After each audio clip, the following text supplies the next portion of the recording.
Is that for me to tweet out? Got it.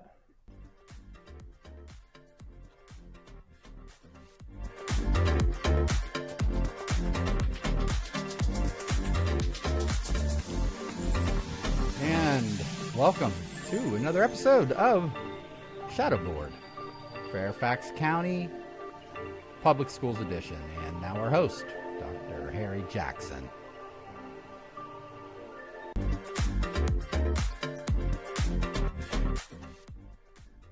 Hello, and welcome back to the Shadow Board of Fairfax County Public Schools. I am your host, Harry Jackson. Tonight we have with us Stephanie Lundquist-Aurora and Brian Davison.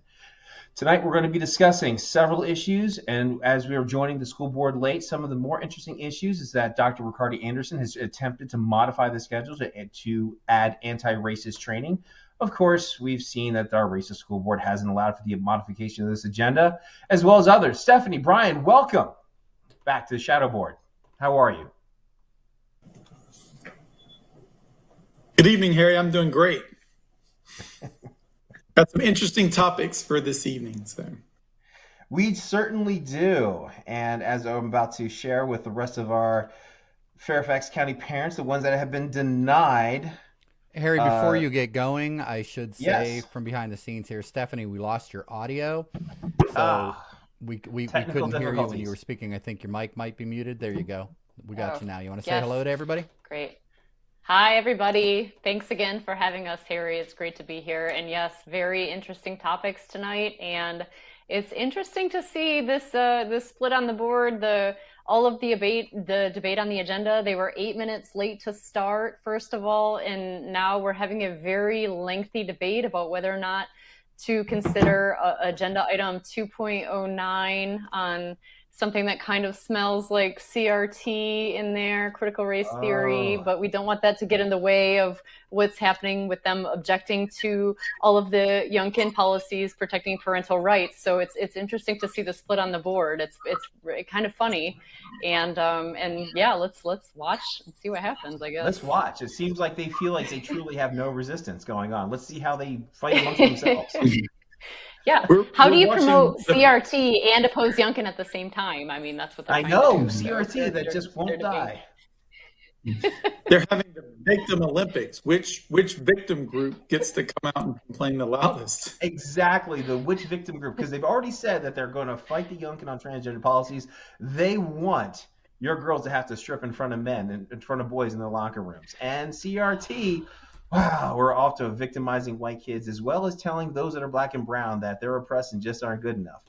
Oh, and we have equity grading to grading educational quality. So we have equal outcomes, that everyone is equally dumbed down. All right, let's join this live action. Let's join this cluster.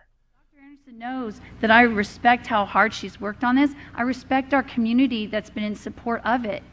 But there are some things, as Ms. Tolan said, that we want to make sure when this board is speaking to something, that we're going to be speaking and making sure that it's accurate. And I told you, making statements about our community and fear, we need to make sure it's stated accurately. And finally, again, we have an existing school board policy on controversial issues to protect our teachers. That exists now. They just gave the money to the high school, the principals at each school, let them spend. They had no metrics of how they were going to spend that money, whether it had a return on investment or not. These people just completely demonstrated that they're financially illiterate, talking about transparency. I just wanted to add that in there. I don't want a single teacher in this school district to be teaching in fear, being afraid for their personal lives, and currently the language in that resolution alludes to that. So what about the teachers who speak out in favor of like painting girls being in girls' bathrooms, like females being in female bathrooms? Technicalities is not. Should they not be like they're in fear of their jobs? I know for a fact because I know some of them. So she's like, yes, they are in fear. In fear of their jobs. Like that's really interesting. I mean, first of all, what threat have teachers ever received in this county over these controversial issues? We're plugged into this community. No one's threatening teachers. That is, I would say, we need a 2/3 vote to. Oh, they're voting. Majority of the entire school board. So I will call for the vote. All those in favor of amending the agenda. 2/3. Let's see it. And they seem unclear. How many? That is Ms. Keys Gamara, Ms. Marin, Ms. Omesh, I know. I don't Dr. think they'll get Anderson, it. Mr. Frisch. All those opposed? Oh, Woo! they don't have That it. is Woo! Ms. They don't Wouldn't have surprise it. me, not for a school board that keeps a Yeah, we do not segregated have a workforce in majority of the school board in voting Mount for, so Vernon that motion district and fails. creates those good Madam old Chair, I'd like pockets to of be poverty recognized. within middle school, force all the poor people to one school from an outside Yes, Dr. district. Anderson? I'd like to make a motion to add the FCPS commitment to truthful education and FCPS support for educators and Did I school-based say administrators truthful? resolution to be I added say to the new truthful? business today. Oh, another Dr. Anderson, resolution. You don't need to I'll make a second. motion for that. I'd like to offer it. I know Did it they doesn't just vote require a on vote, this? but I want to articulate it. I'd like it I to could- be No, No, that added was to the Brian? business for today. So when this we get was to the for new business agenda activity, item then that will- 2.09, and So now she's they're up moving to move it to I'm new absolutely business. ready for the clerk to go ahead and add it to Hmm. new business today, and I will send you the exact That's language fine. so That's that good. we When can. we get to Community new business participation is going to be fun this absolutely. evening. That would This be will fine. be It's interesting. already scheduled for the 20th, so that works with our alignment with when it's scheduled for. All right, so section 2.03, announcements. Sorry, I call on Ms. Togby for an announcement. Okay, so they just said National no All thanks. School It's let's go happening into on these. October Let's talk 20th. about these 14, community the participation National and what's School going to Lunch happen tonight. Program, otherwise known as Sam, if you can just NSLP. tone it down a little bit. We've got some very good tidbits tonight. So, can you bring up the episode on the agenda, Sam, that we had from the article written by Luke Rosiak on the Daily Caller? And for those of you watching, what I'm going to be referring to is, I guess the question we have to pose to the audience tonight is that, do we have a human trafficking pipeline in Fairfax County? Fairfax FCPS as well as Fairfax County Police Department did admit that there was a human trafficking problem that has worsened during COVID. Oh, we And should say now- that's the Daily Wire, not the Daily Caller. I'm sorry, the Luke, Daily Luke Wire. Rosiak does great work. Luke over there. Rosiak, We Daily make Wire. sure we Okay, give him so credit. this actually came out on the 2nd, that drop, that apparently there was a student walkout that occurred recently where a lot of students had walked out of our local area middle schools and high schools in protest of Governor Youngkin's transgender policies, which simply stated that parents need to be notified if a child changes their pronouns or if they're experiencing gender dysphoria, which is understandable, considering how if a person who's gender dysphoric has suicidal thoughts, ideology, a concerned parent would want to know in order to make sure their child's being cared for. As it turns out, that this organization, this protest, this walkout was led and organized by adults in our community that are actually utilizing the Gay Student Alliance organizations, and they're using those entities to recruit students to go into those architectures. They are actually coaching these students on what to say at school board meetings, giving them their talking points, telling them what to say, and worse yet, as we see in this article, there is an activist, an adult, Arian Arwal, that is actually soliciting minors to run away from home if they disagree with their parents. And there's a picture of him right now. They're offering them funds. They're offering them the ability to live with a stranger, an adult, and a queer affirming guardian, so to speak, and not tell the parents where the child is. Your thoughts, Stephanie, Brian. What is this? Is this what do we call this? So it does seem it's very nefarious. I mean, it's really creepy. Like they're offering right away. They're saying we'll give you Lyft or Uber. We'll get you $100 to $200 right away. And stay tuned because we're raising more money and all of it's yours.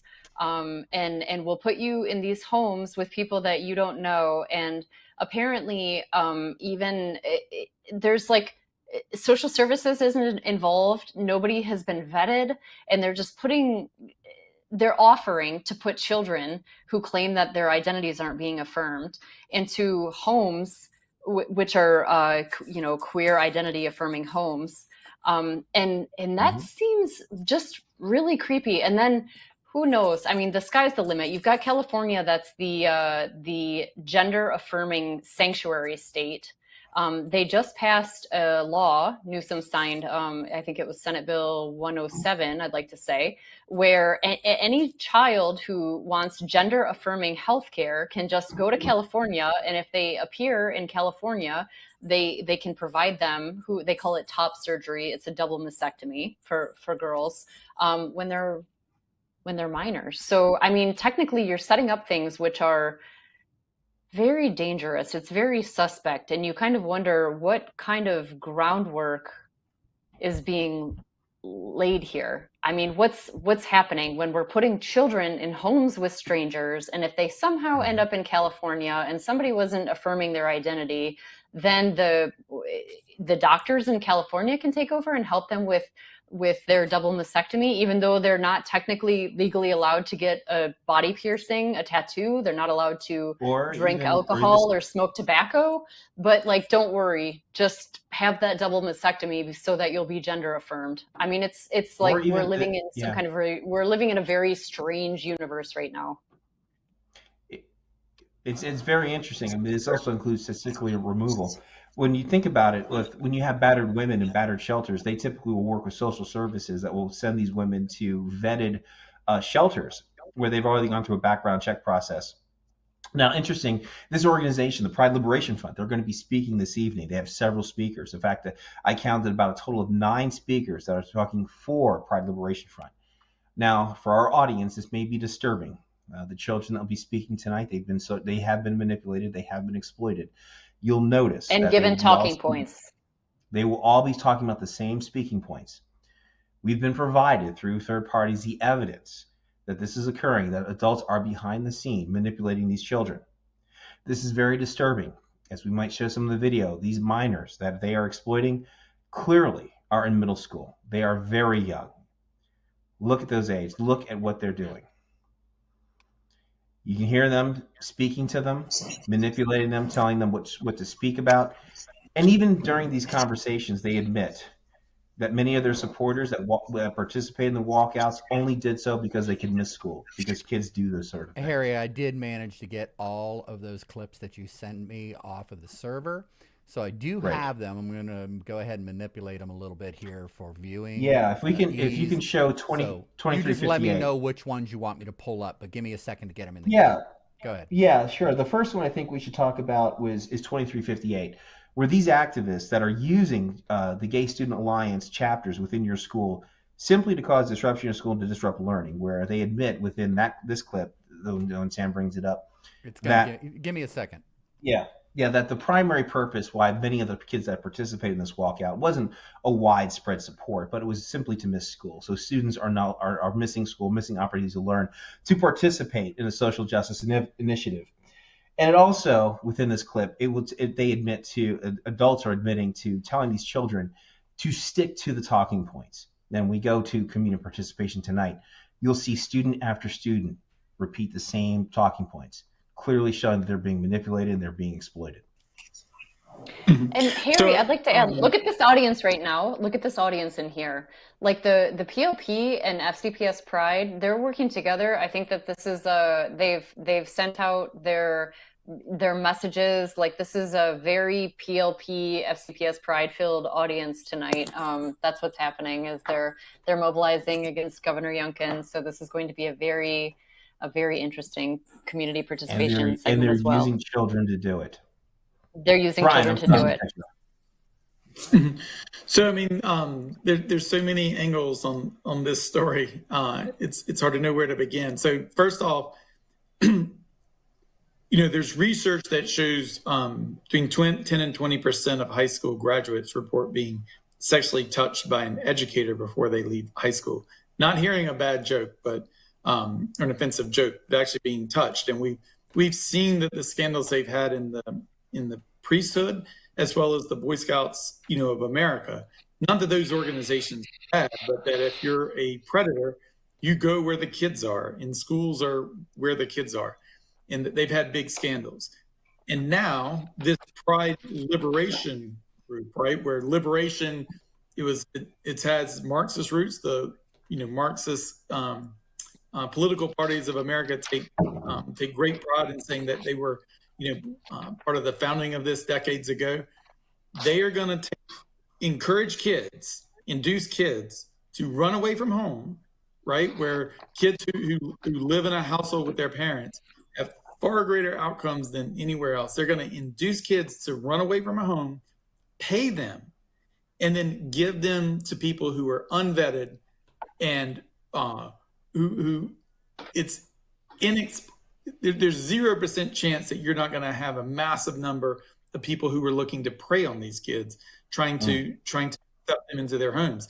The legal liability for everybody in here who's participating in this is through the roof, right? If any of these kids get assaulted, I can't imagine why anybody would participate in this scheme. And Harry, is it true that Robert Rigby who is a sitting Fairfax School Board member, is somehow part of this effort to induce kids? So Brian, to correct you, he's not. Mr. Rigby is not a sitting member of the school board. He is a vice president of the Fairfax County PTA. He has known associations with Mr. Aryan Agarwal. We do not know what extent or involvement he has. We do know that the Pride Liberation Front is using the Gay Student Alliance organization as part of their architecture. Now, Sam, if you can bring up, there's a link under 5A where at a teachers conference where for parents need to be concerned, the GSA clubs, they're not official school clubs. They do not have to share their student rosters. And this was at a leaked last year where at a teachers conference where they are encouraging teachers to recruit students to join GSAs by overhearing their conversations as well as monitoring their Google searches as early as middle school. And here's the link here. So they're recruiting it. Now, this does not link to nefarious activity, but you do understand that as this was being a part of a safe space where if you have a family that may not be fully accepting, okay, you're on those boundaries, but now you're recruiting children, and now you have entities that are using this architecture to encourage children to run away from home and the potential harm it could cause. What if your child runs away? They're using this underground railroad. They could be exploited, or they could be even shipped over to California, and they could be and have surgery performed upon them without you ever knowing. And this, I think, as a parental concern, as from a community standpoint, we need to step up and do something about this. So here, let me follow up on the California story, because some folks may not have heard what's going on there, right? So California's Democratic legislature and Democratic governor passed a law, particularly in response to Texas and some of the southern states, that said if a child is brought into California, that without consent or even notification of their parents, surgery can be performed on that child for gender affirming care, and California's government agencies can petition to remove custody of the parents. I'll get back to that in just a second. And third, if another state such as Texas wants to assist the parents, or the government wants to find out what went on in California, typically you can give a court order that says you must give me your records on what care this minor was provided, particularly to the parents or to the investigating government authority. California said that it will not allow any of its medical providers or any of those workers to respond to any subpoenas in such states. So let's take act and consider what the consequences are. There's generally an agreement among all the states that they're going to respect the custody agreements of other states.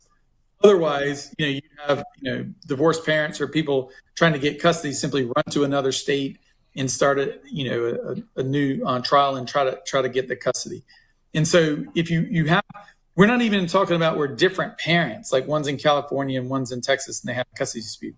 We're talking about a situation where both parents, a child lives at home with both parents in Virginia, both parents in Texas. And what these groups are saying is, we can induce your child to run away.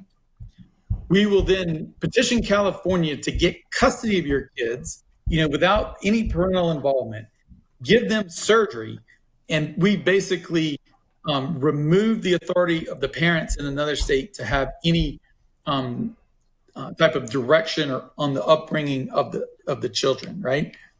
This is basically a declaration of war by the state of California against all the other states, saying we have the authority to remove kids and undermine the constitutional rights to control the upbringing of their kids. And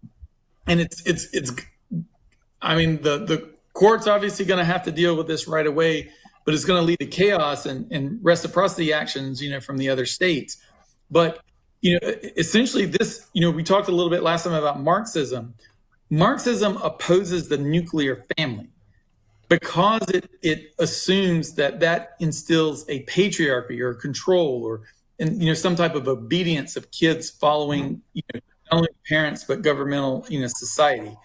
This whole Pride Liberation Front, liberation is the term that Marxists use to say we're going to liberate the oppressed from the oppressors. This is an attack on the Constitution of the United States, knowing that they can't get any of this passed legally, the correct way, right? Where you go and amend the Constitution. Correct. They're not going to emancipate the children if they're old enough. And Sam, when you get there, you'll show just how young the children are that they're targeting. I mean, these children are clearly in middle school or elementary school. I mean, these are babies. They're coming after our babies. And Sam, there's a link on section 5.2 where they provide 3 different situations of what can result from this. And I'll give you, when you get a chance to get there, we can scroll down, but I can read through it real quick. Which site? This is the focus on the family on 5B on the agenda. That's that link. Which site am I at? You're on the agenda link, and you have to go in the folder. 5B, right here? 5B, the new 5B, New California, yes. Okay. That allows California to take custody of your children. There. Okay. So if you go down to where it has the ADF assessment goes on to explain, it's got 3 bullet points. First one says an unfit parent about to lose custody, right? So they're in a state, say Tennessee, and then they're going to lose custody. They can simply take their child to California, give the child puberty blockers, and in doing so, even if they've already lost custody, California can take control and give it to the unfit parent, right? Second one, parent whose child visits California could lose custody of their child forever if say, a relative like an aunt or uncle persuades the child to identify as a different gender during the visit. So even though that relative, you send it to a friend or relative, they have no custody rights or authority anyway, they just simply say, hey, puberty blockers, and they can say the parents don't agree, we're going to take custody forever of the kid. And then even the parents who never traveled to California, they could be denied medical information about what happened to their kid in California, where an adult who takes the child to California gives them puberty blockers or has a medical intervention. So think about those consequences. Even if you're in support of this radical, LGBTQ trans agenda, right? Do you really support any of those 3 situations, right? I mean, any rational person would say no. I mean, if a child is being abused at home, you go to CPS, and the CPS can immediately remove the child, but it gives the parent a means to come back and go before a court. What they're arguing is you don't have any of that, right? We're going to block the parents from even knowing what happened to their child in California. And gender identity affirmation at all costs, like above all else. So if the dysfunctional parent who's abusive brings the kid to California, I mean, it's a really strange thing. Like, what's happening? Why are we giving so much power to affirming gender identity? And does this go to if we're talking about a political identity of a child? Let's say a liberal, like 2 liberal parents have a conservative child, and they don't affirm the identity of their conservative child. Can we then just say it's a 13-year-old little girl? Can we just put her in the home of a stranger who will affirm her identity? No, that's against the law. It makes no sense. It doesn't make sense here. What's happening right now? It goes beyond that, Stephanie. I mean, say if you identify yourself as left of center, but not this far left. If you are not identifying yourself to be this far left, you could lose your child. If you are, even when you have child custody cases where you have, and unfortunately, I've had family members that have, that through extended family, that happens when the state gets involved, but they provide the parent the opportunity to reform and to get custody, to regain custody. There's no recourse. There's no legal recourse to this. You could lose your child. These policies that they're implementing, you have to really think to yourself, is this going to destroy my family? And I think we can all, I think a reasonable person could answer, like, this is going there. They're going in this direction. Mm-hmm. Sam, do you have those clips up? I actually do have the 258 up. Yeah, let's because we're going to hear community participation. We're going to see how these children are being manipulated, because we're going to play it. You're going to see who they're targeting, and then these kids are going to be talking in front of you. I mean, they're at the school board meeting right now. They've been brainwashed. So we should make clear this was leaked video provided by this an is undisclosed source. Undisclosed source, yes, is being protected. And for their safety, I think for the sake of the importance of this, and the like Harry said, this is some folks. This is very disturbing. That it is rather disturbing. So and it's just one of several. You want me just to pull up the first clip, Harry? Yeah, this one, if it's 258, this is one where they say how they're using their activities. And they jokingly will say how they're just used to skip school. Okay. And there are young people in here. I can't tell. Are their names showing? I think their usernames may be showing, but I believe their identities their actual are names. not. Their identities are not. I don't believe their identities are. No, I'm looking at it and I can see it. They are in there. Let me take a minute and block out their names. Okay? Yeah, let's do that. We need to protect children, but these are not 16, 17-year-olds that are doing something. And these are thank you. We'll take the time. We have other things to discuss that are controversial. Equity grading, degrading course, the quality of education in our schools to ensure equal outcomes.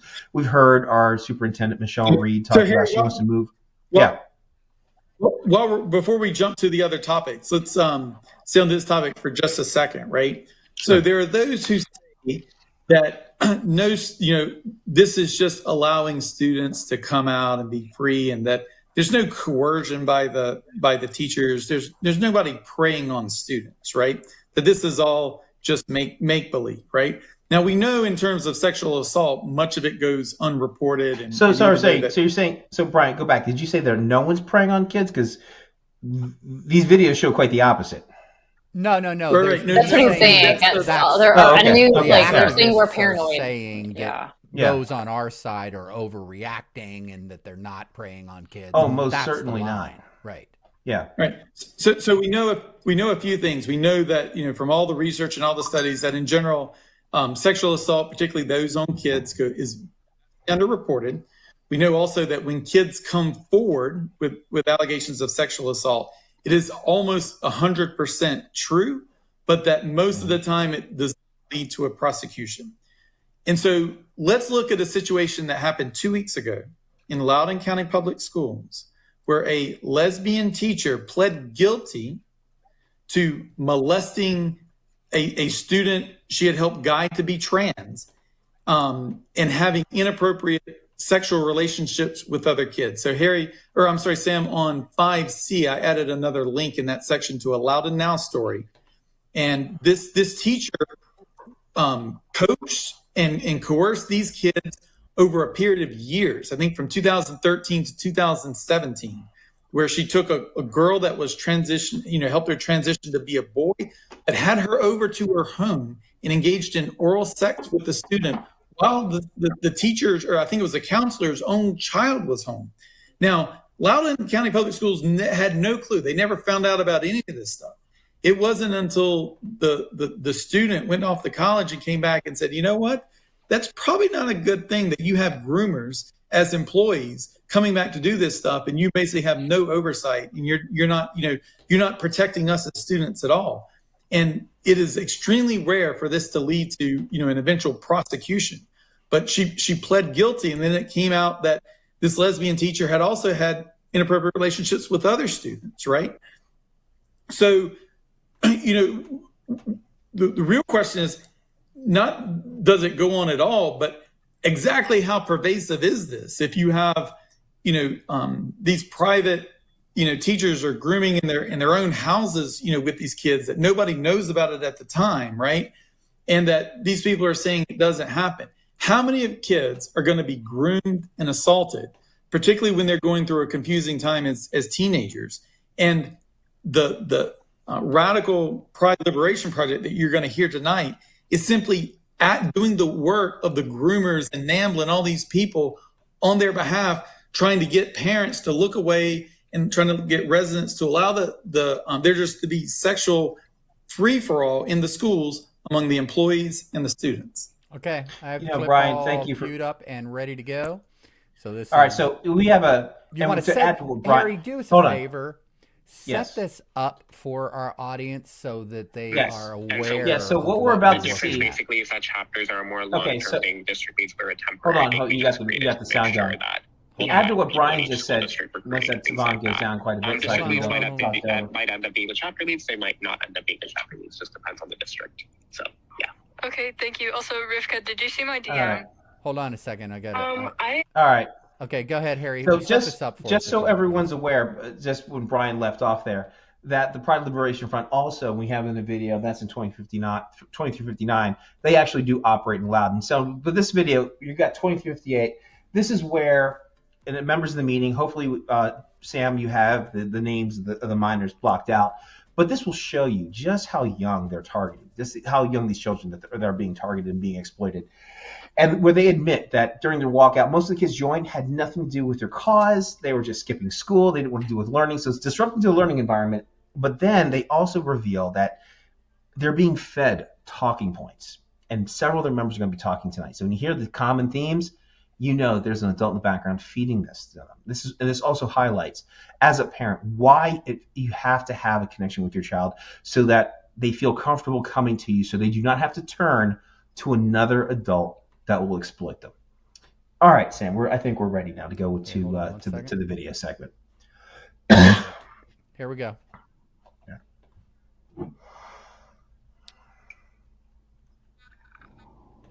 Another thing I just want to note, this is really irrelevant, but please don't use acronyms, guys, when you're talking about your schools and school districts, because there are a lot of CHSs in Virginia, and we have no idea which flyers I handed out got handed right back to me because people weren't actually interested in the cause for the walkout. They just wanted to skip class.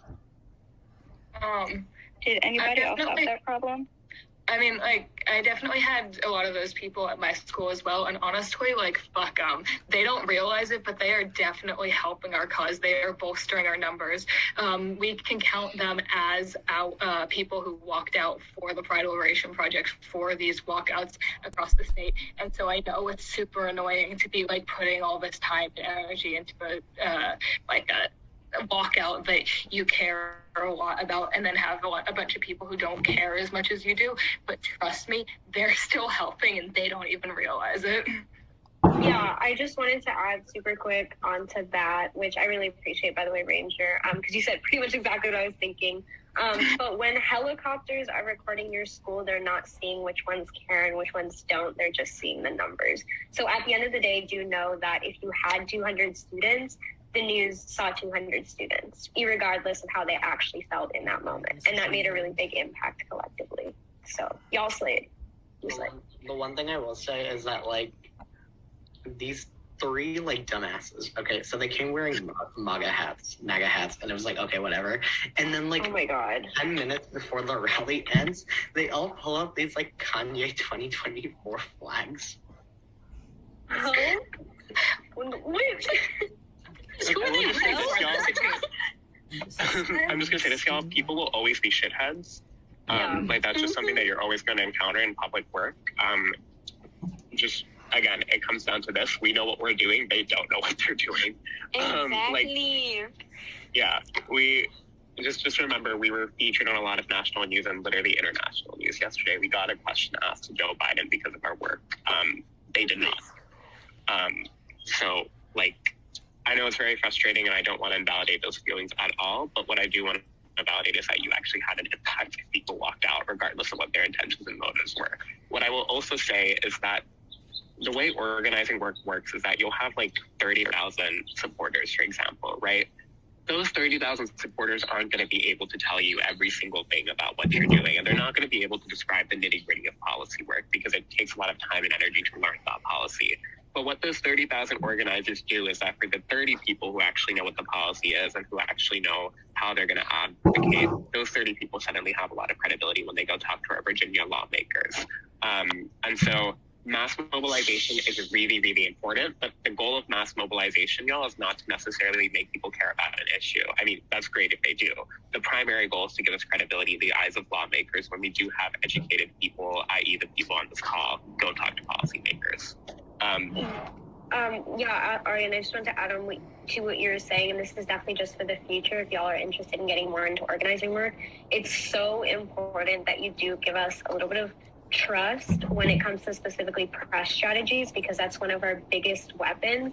It also can be one of our biggest downfalls if we send untrained students to go talk to press, or we have students reach out to press themselves. And that was definitely an issue during these walkouts. And I know there's not a ton of you on this call right now, and I'm sure it was probably not any of you, but I really want to emphasize, do not reach out to press yourself unless you're a designated press person by us. Do not talk to press unless you are trained. Part of keeping this professional image, part of making sure that we get credibility as an organization is by sending well-spoken, trained people to go talk to press.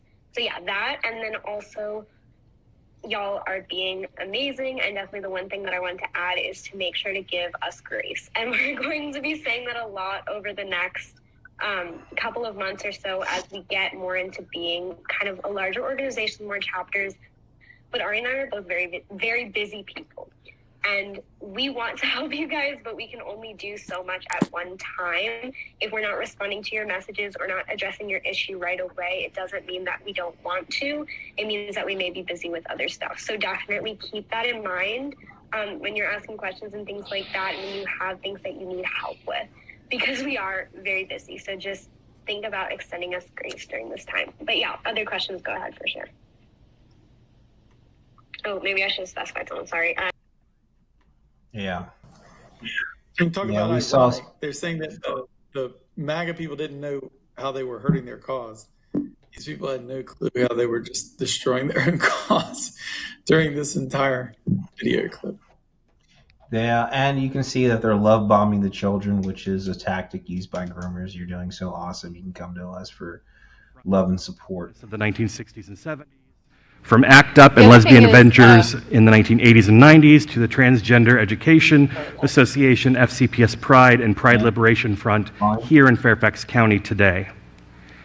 This moment is just as much a part of our LGBTQ history and journey as Alan Turing cracking the Nazi Germany's Enigma code, the Stonewall riots that helped launch the modern movement, the hate crime murders of Matthew Shepard and Brandon Teena, the Supreme Court decisions recognizing marriage equality, and so many other moments throughout our history. Our young people stand shoulder to shoulder with notable LGBTQIA history makers like Harvey Milk, Marsha P. Johnson, Sylvia Rivera, Elaine Noble, Barbara Giddings, Audre Lorde, Bayard Rustin, not to mention countless nameless, faceless activists lost to history and violence who were never recorded. I salute our young people for standing tall and weathering the attacks we've seen over the past 2 weeks, from online trolls, adult bullies who should know better, and political leaders who swore an oath to uphold our Constitution, but see no room for LGBTQIA people in the rights it affords. Please know, I stand beside you, and will do everything I can. It is History Month. I don't. They're like trying to get another month. I don't understand what the difference is between June and what they're proposing in October. And don't get me wrong. I'm fine with the community. I just don't understand the push for it. Like, he's saying we won't abandon you, like as if there's not already a month of recognition. I'm really unclear on what the difference is between the June and the October month. It's also a false narrative. I mean, when you go through some of the clips, if we get through them this evening, for some reason, this community feels like as if they're under attack. No one's attacking them. In fact, there's, especially in Northern Virginia, there's broad support for the LGBTQI plus community. So, I mean, there's no one on either side is attacking or denying them access. And we hear what the concerns are, which is increased services for mental health for students that are experiencing gender dysphoria or having issues identifying with their own gender identity. I think that is there's agreement on both sides to provide support to the students that require that. But to your point, and Stephanie, professional right, support, not from teachers or school counselors, but like they need professional support, right? He didn't ask me how yes, I got professional Let's support. look at what He didn't judge that any was. decisions I had made along the way. If I can say his name pronounced correctly. So Frisch is a Just scoop me up. Fairfax County School Board In my member. neighborhood, there And was he's no such thing as idolizing somebody Harvey else's Milk. kid. Let's take a second and In think these of who last Harvey few Milk weeks, I've was. thought a lot Harvey about Milk that. took in and I've also had a molested whole lot of time in runaway prayer boys. as our family He observed had Rosh Hashanah, the his days of awe, and mid Yom 30s Kippur, having to sexual what relationships fasting will with do 16-year-old boys. This is your mind normal for Frisch. This is what they want And every to year at allow. this time, They I'm want to allow reminded of the words of adults Rabbi Hillel to have sexual when he was asked to relationships explain with the whole kids. Torah, For our anybody Bible, to in Judaism. you He said, know, that which is hateful we're talking to about you, as a hero, do not a do unto another. rapist. Harvey Milk just shows you where his morals is and what his agenda is in This doing this. resolution is He's to honor basically pimping LGBTQIA for all of History the adult But LGBTQIA history sexual predators is out our there shared who are simply history. looking for more prey. And How we and continue to you can treat our celebrate LGBTQIA or students, value the friends, LGBT and community neighbors becomes without our allowing history. sexual predators on the As a school board community, to lead the way. As a commonwealth, Let's go back. Yeah, Sam, can you turn down just a little bit? I'd like to make a comment about that. So, I mean, there is, even on the hetero side, that you have even on dating apps where you'll have children that are pretend to be 18 or older and they're not, looking for older people, just as you have older adults that will try to look for someone 18 but looking for something younger. It happens on both the hetero and in both communities. But I think, Brian, what you're alluding to is that there is a lack of vetting in these processes. And tonight, like, we will even talk about, there's another video clip that we have, like, particularly with PLP, well, they admit they don't vet who these people are that are supporting their children, They're not vetting who are providing and opening up their homes to bring in a minor to spend the time with them and to hide them from their parents. So I think that's a huge concern, but not simply specific. It's not to be targeting a specific community, but to your point, you know, some of the icons that they're promoting conducted behavior that would be certainly illegal. I'm saying, how would the media Out with so many girls. if any other organization promoted a heterosexual adult who raped minors? This is Frisch. Anybody is confused about what Harvey Milk did. This is a school board member who is promoting and praising an adult rapist. Think about that. He has no qualms about praising Harvey Milk as one who sexually molested 16-year-old drug-addicted runaway boys. That's who is on the Fairfax County School Board today. And running for the House of Delegates, I guess. And yes. So, well, I'm unfamiliar with Harvey Milk. He's a figure I'm well, not really if you're familiar playing devil's advocate, was it acceptable for the time and era in which he lived?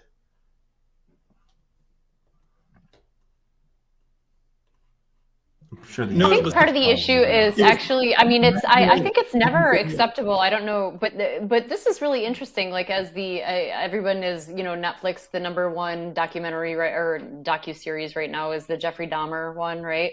And it was really, I don't know if you guys saw this. It's disgusting, but there's the situation with the 14-year-old boy.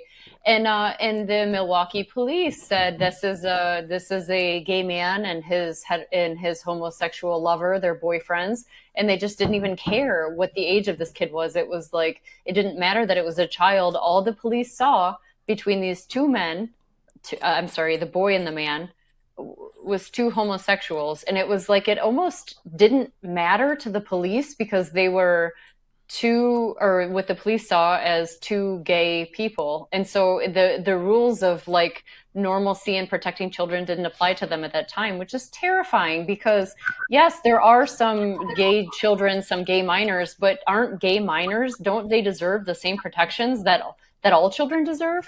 I mean, if it's a gay minor, they still deserve protection from adult predators. And that's something that when you watch that, I mean, it's obviously it's disgusting for so many reasons, the Dahmer series, but like we need to protect all children, the homosexual ones, the bisexual ones, the non-binary ones, the straight ones, like cisgender children. Like we need to protect all children. It doesn't matter what their sexuality is, and it's not okay to just say it's the gay community. That's a common thing. They have their first sexual encounter with an adult male. No, that's not okay. They're still children. Like you still have to protect their innocence. Like heterosexual, homosexual, pansexual, any kind of sexuality. You protect the innocence of children, period. Fully agree. And there is no other... Guys, let's see if we can go back to the meeting for a minute, see where they are. Thank you, Dr. Anderson.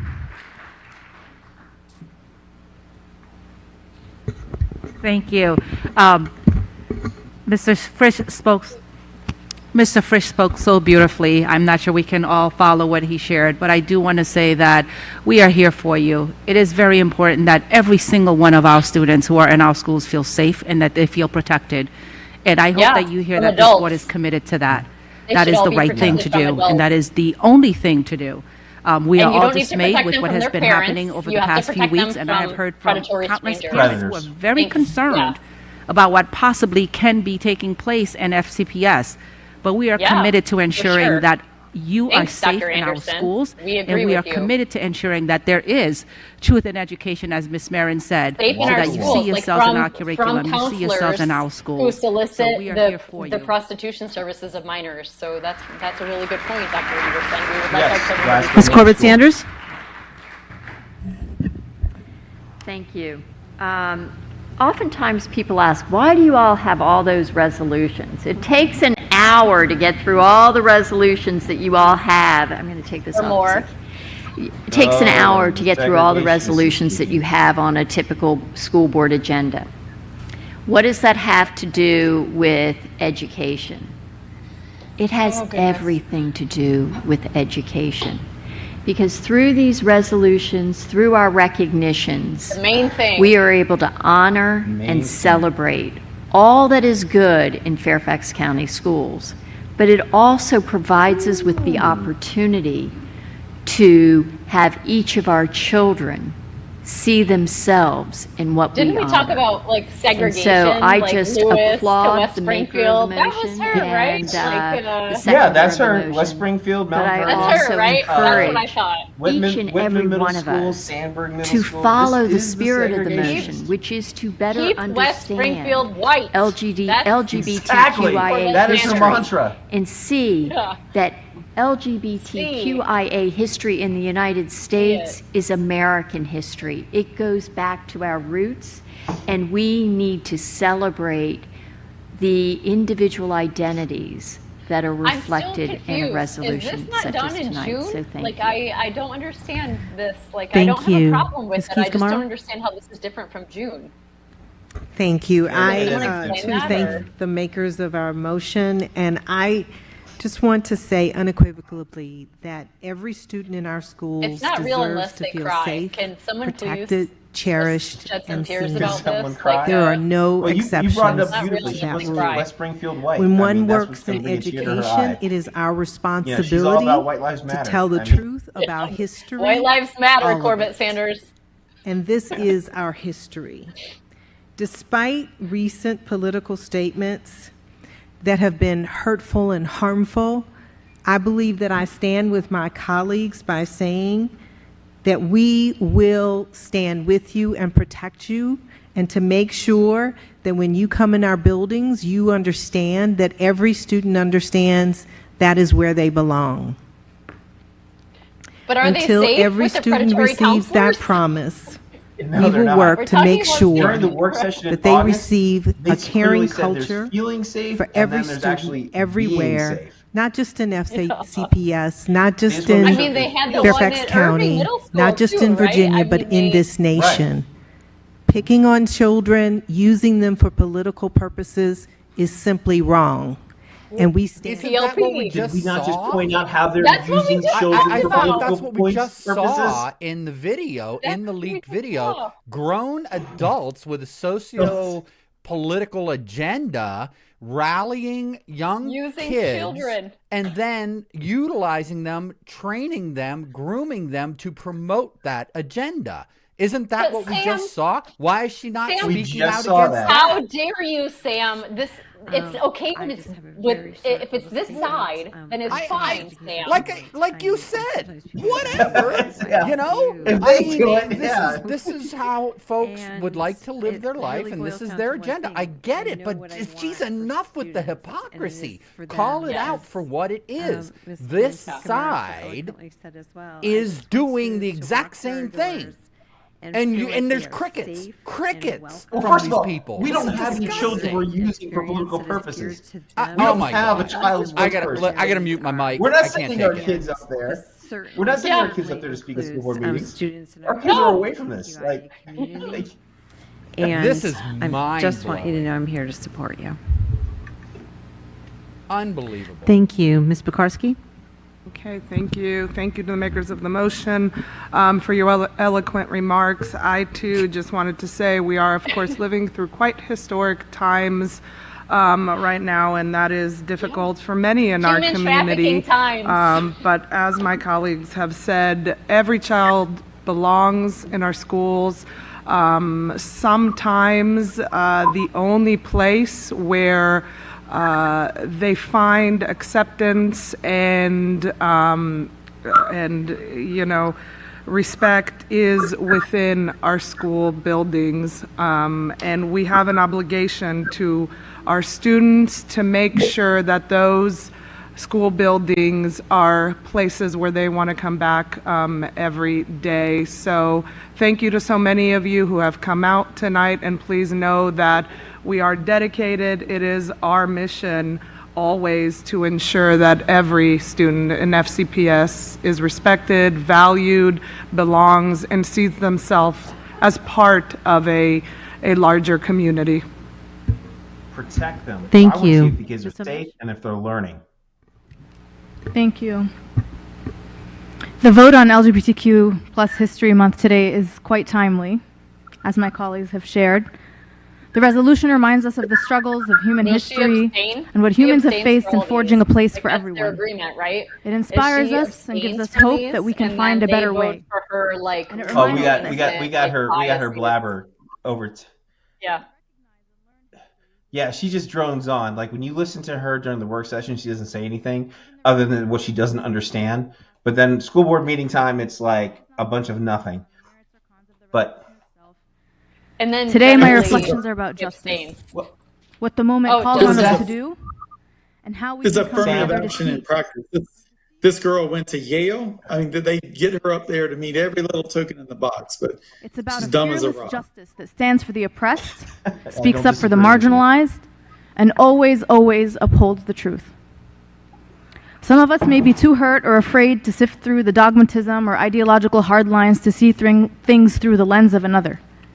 Did she It's just say true that there are ideological topics some of us hardlines? will I mean, there's simply a lot never of see in the same ideological way. hardlines here. I don't know. Like, this is ironic. Ideological hardlines. Okay. I cannot get my mind around the blatant hypocrisy here.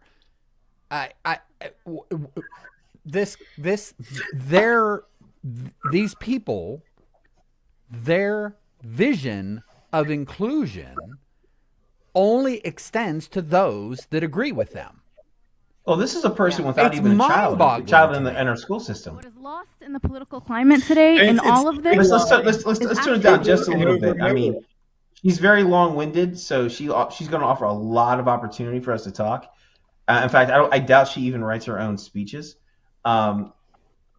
You just got to go to this watch the videos. Like, Well, she's silent. living in her parents' house. She's got a lot of extra time. I mean, when you live in Yeah. your parents' house and you don't have children, there's a lot of stuff you don't have to worry about. You've got extra time. I mean, You can play a lot of Xbox.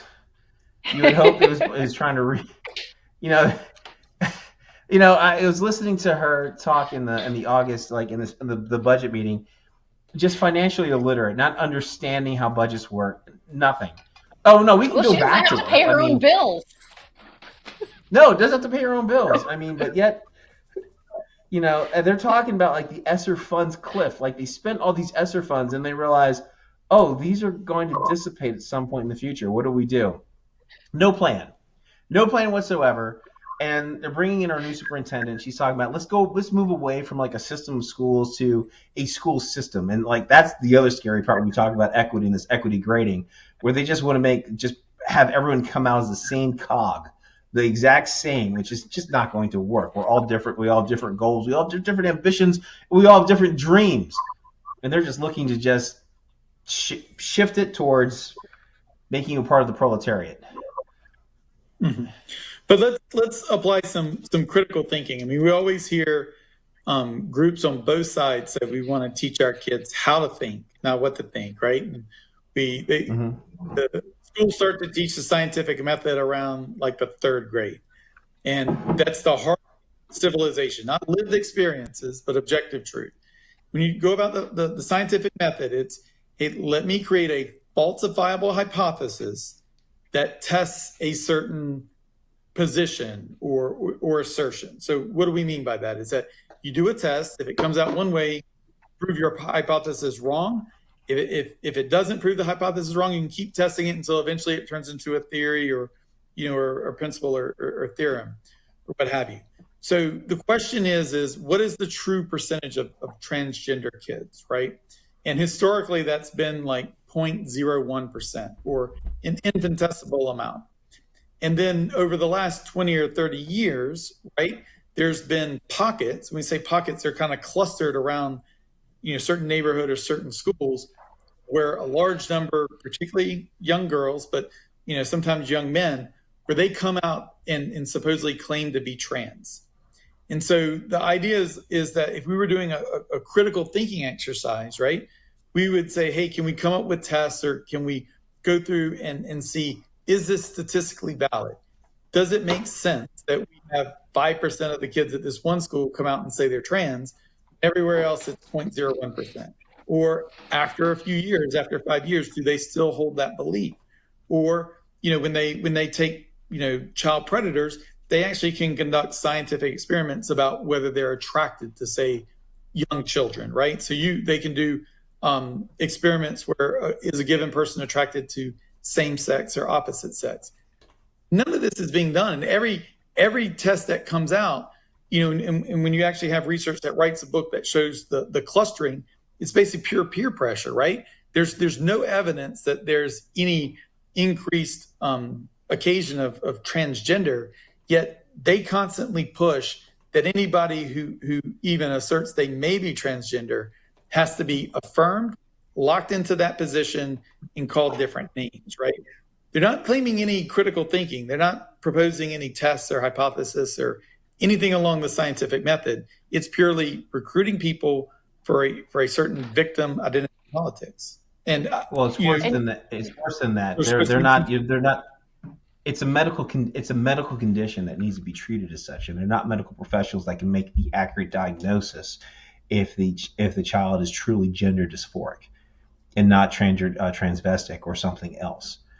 So it is confusing children. I mean, there could be other psychological issues that these children are being exploited, to promote, and you're right, and to inflate the numbers of the transgender community. We saw in the earlier clip that they're fine with inflating their numbers. I mean, they have an agenda. The adults that are behind this have an agenda. Certainly, I can see we have Miss Melanie Marin when she's actually president at work sessions and school boards. It also affects speaking, remembering, understanding, speed, movement, and basic math. And whereas the difficulties of dyslexia have no connection to individuals' overall intelligence and is rather an unexpected difficulty in reading for an individual who has the intelligence to be a much better reader. And people with dyslexia often are fast and creative thinkers with strong reasoning abilities. And whereas the onset and severity of dyslexia varies... Before community participation happens, if you don't mind, I'd like to bring up something that happened in the last meeting.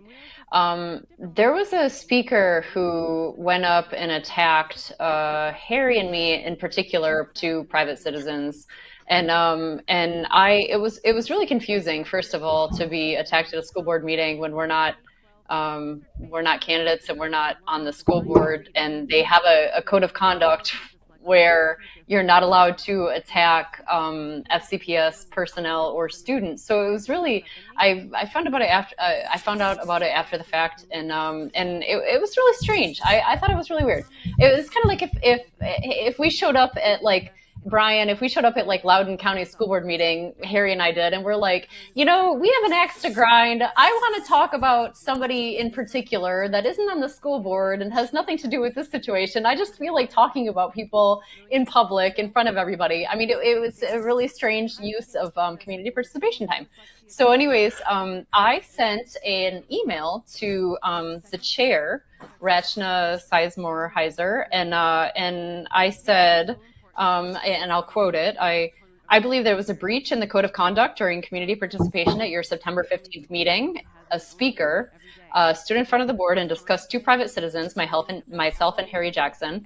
I feel that her microphone should have been silenced based on this code. Am I misunderstanding the code of conduct?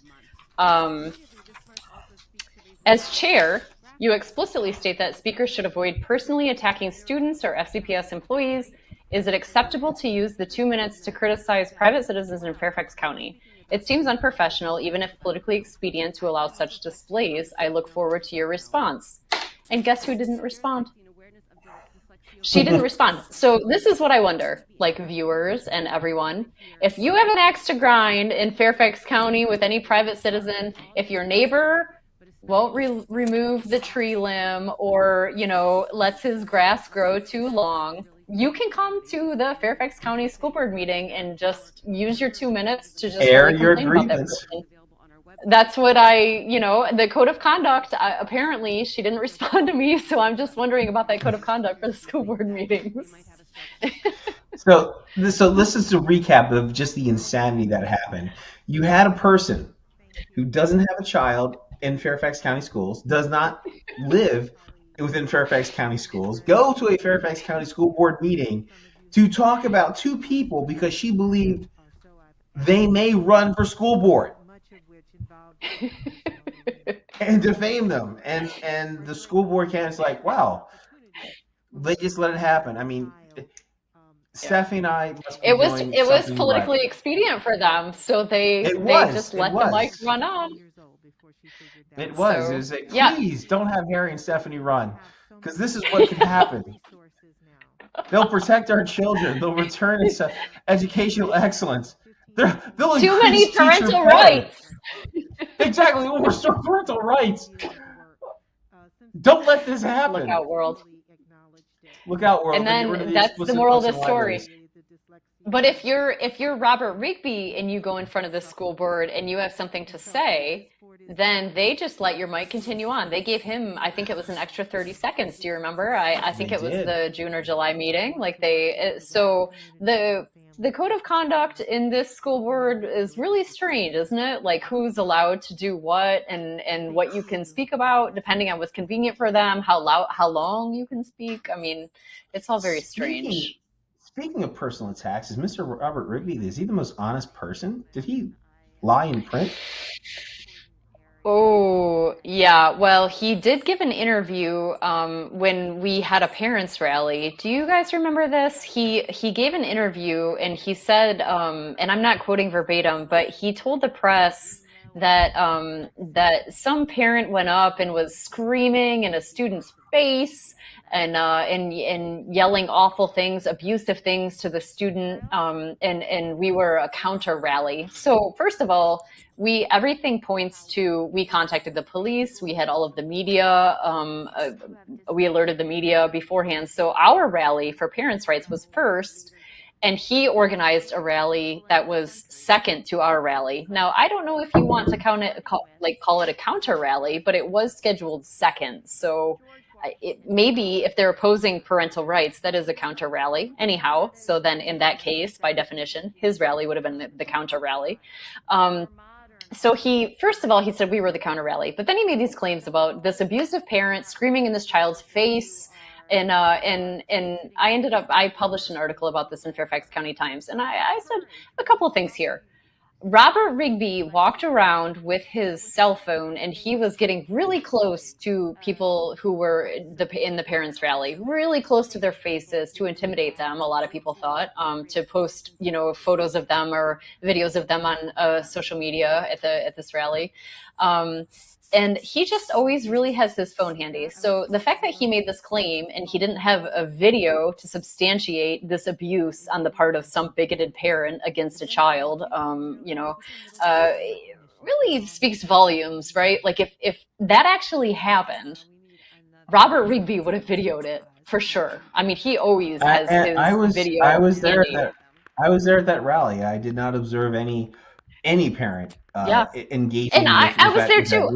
I was there. Yeah. You were there, and any of us. And I knew several. I brought several people there who are great parents, love children, and many allies actually to the LGBTQ community. And none of the people there with us that I knew would have been okay with that behavior. So they would have stepped in and stopped that, first of all. So this kind of the boogeyman from the right is here, and the storytelling. I mean, it seemed to me like story hour because for the reasons that I just stated. But so yeah, I think there's a lot of kind of political manipulation happening along the lines of what you're alluding to, certain behaviors.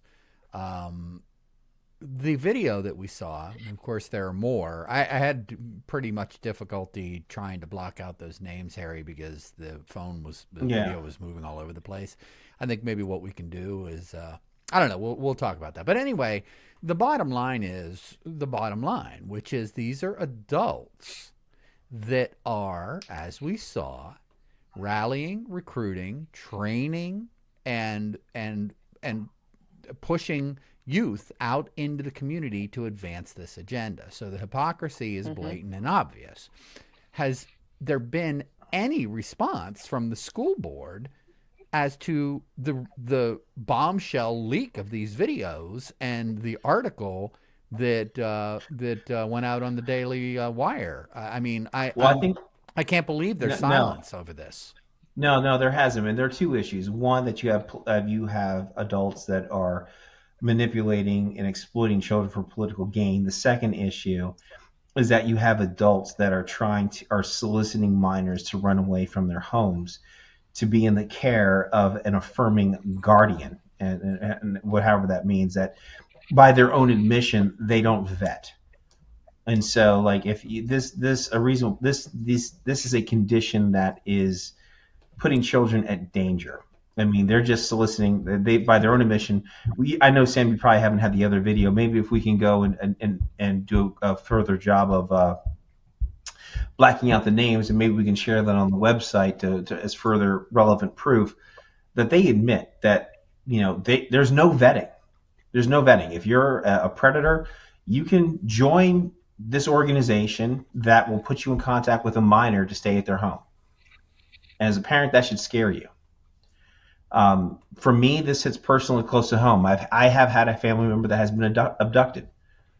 Fortunately, when he was abducted years ago, there were 2 children that were abducted by this predator. And it's a scary situation when you have to have a child as young as 11 get HIV tested. Fortunately, he didn't have HIV, but the other child that was abducted did have HIV. This is very serious. This can happen. There are predators out there. There are evil people. There is evil in this world. And we need to protect children. And this, even if they were well-intentioned, is certainly reckless. It's idiotic. But this person that is the adult that was organizing this was a Harvard student. This isn't a person who is highly intelligent. And they have support from other adults. And they can say, academic, social, emotional. And they could partner with social services if they're generally concerned. Yes, go ahead, Brian. Right. Let me follow up on Harry's point, right? So when we talk about the LGBTQ community, regardless of whether they're gay, lesbian, and trans, they're attracted to the same biological sex, right? So, gay men are going to be attracted to boys, even if you have a male transition to a trans female, they're still attracted to that biological male. According to the CDC, 1 out of every 6 gay adults has HIV. So let me repeat that. According to the CDC, 1 out of every 6 gay adults has HIV. So when we talk about, there's predators out there, this is not a, safe, when there's molestation going on, it's not only psychologically and emotionally damaging for life. This has medical consequences, right? And it's a theme of, there's a large portion of the adult gay community who is pushing to lower the age of consent. And that, like we talked about before, they're changing the name of pedophile to minor attracted persons to remove the stigma. So, these are adults who are preying on young gay and lesbian children. The counselor in Loudon was a lesbian teacher who was preying on a biological female. And yet everybody's turning a blind eye. In fact, a lot of the officials who were there to protect kids are encouraging this activity. Think about that. Yeah, that's one of the things that bothers me so much, Brian, is what you're pointing out. If we were, any organization that was heterosexual in nature and promoted that, right, and did these exact same things, right, offered to take and give kids safe harbor away from their parents, not disclose the location of such, based upon a similar ideology, let's say, or a similar methodology, right? So let's say it was a political, right? Somebody finds out that you're with MAGA or that you're a leftist. If it were a conservative group that was doing this and said that if your parents are aligning with the far left and we're not, and you don't feel safe there, we're going to take you out of that home and we're going to put you in an undisclosed location and remove you and not tell your parents where you're going. Oh, I can't even imagine. Would not the SWAT teams be kicking down people's doors? Well, I think That's kidnapping. That's kidnapping, but Sam, let's be more realistic because this is Fairfax. I get it. That was hyperbole, but but we're very diverse. Everyone has even left of center tendencies, but here's the more reality and the scary situation that parents need to think of. What if you as a parent don't approve of your child having their boyfriend or girlfriend over to spend the night? Right. And they have a romantic relationship and they take it out on you. But you're being a parent. You're instilling discipline. You're establishing those rules. Teens rebel. They've created an architecture where your rebellious teenager can go reach out to an organization and run away. And the hope is that if they're with a teenager, there's less risk. But now they're being placed in a home with an adult that may or may not be attracted to them. You have no way of knowing. They have not been vetted. This is the danger, and as Brian pointed out, the statistical data shows that there is a risk there. Mm-hmm. And if there's a danger to any child, if any child is in danger in their home, the correct process is to go to Child Protective Services and make a referral. The Protective Services can take emergency action and get them out of the home. Right?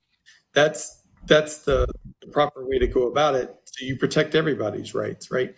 But every single piece of data shows that when you disconnect a child from their family, outcomes get worse. Overwhelmingly on average, outcomes get worse when kids are not connected to their families. And this is, hate to go back to it, but this is government officials, many of whom have no kids of their own, think they have a right to raise other people's children and to teach them according to their own standards. And that's straight up Marxism. Well, now it's graduated to the point of not just teaching them or, quote, indoctrinating them, but actually physically removing them from their parents' custody. This is insanity. Well, and let's take a look at the communities that they're targeting.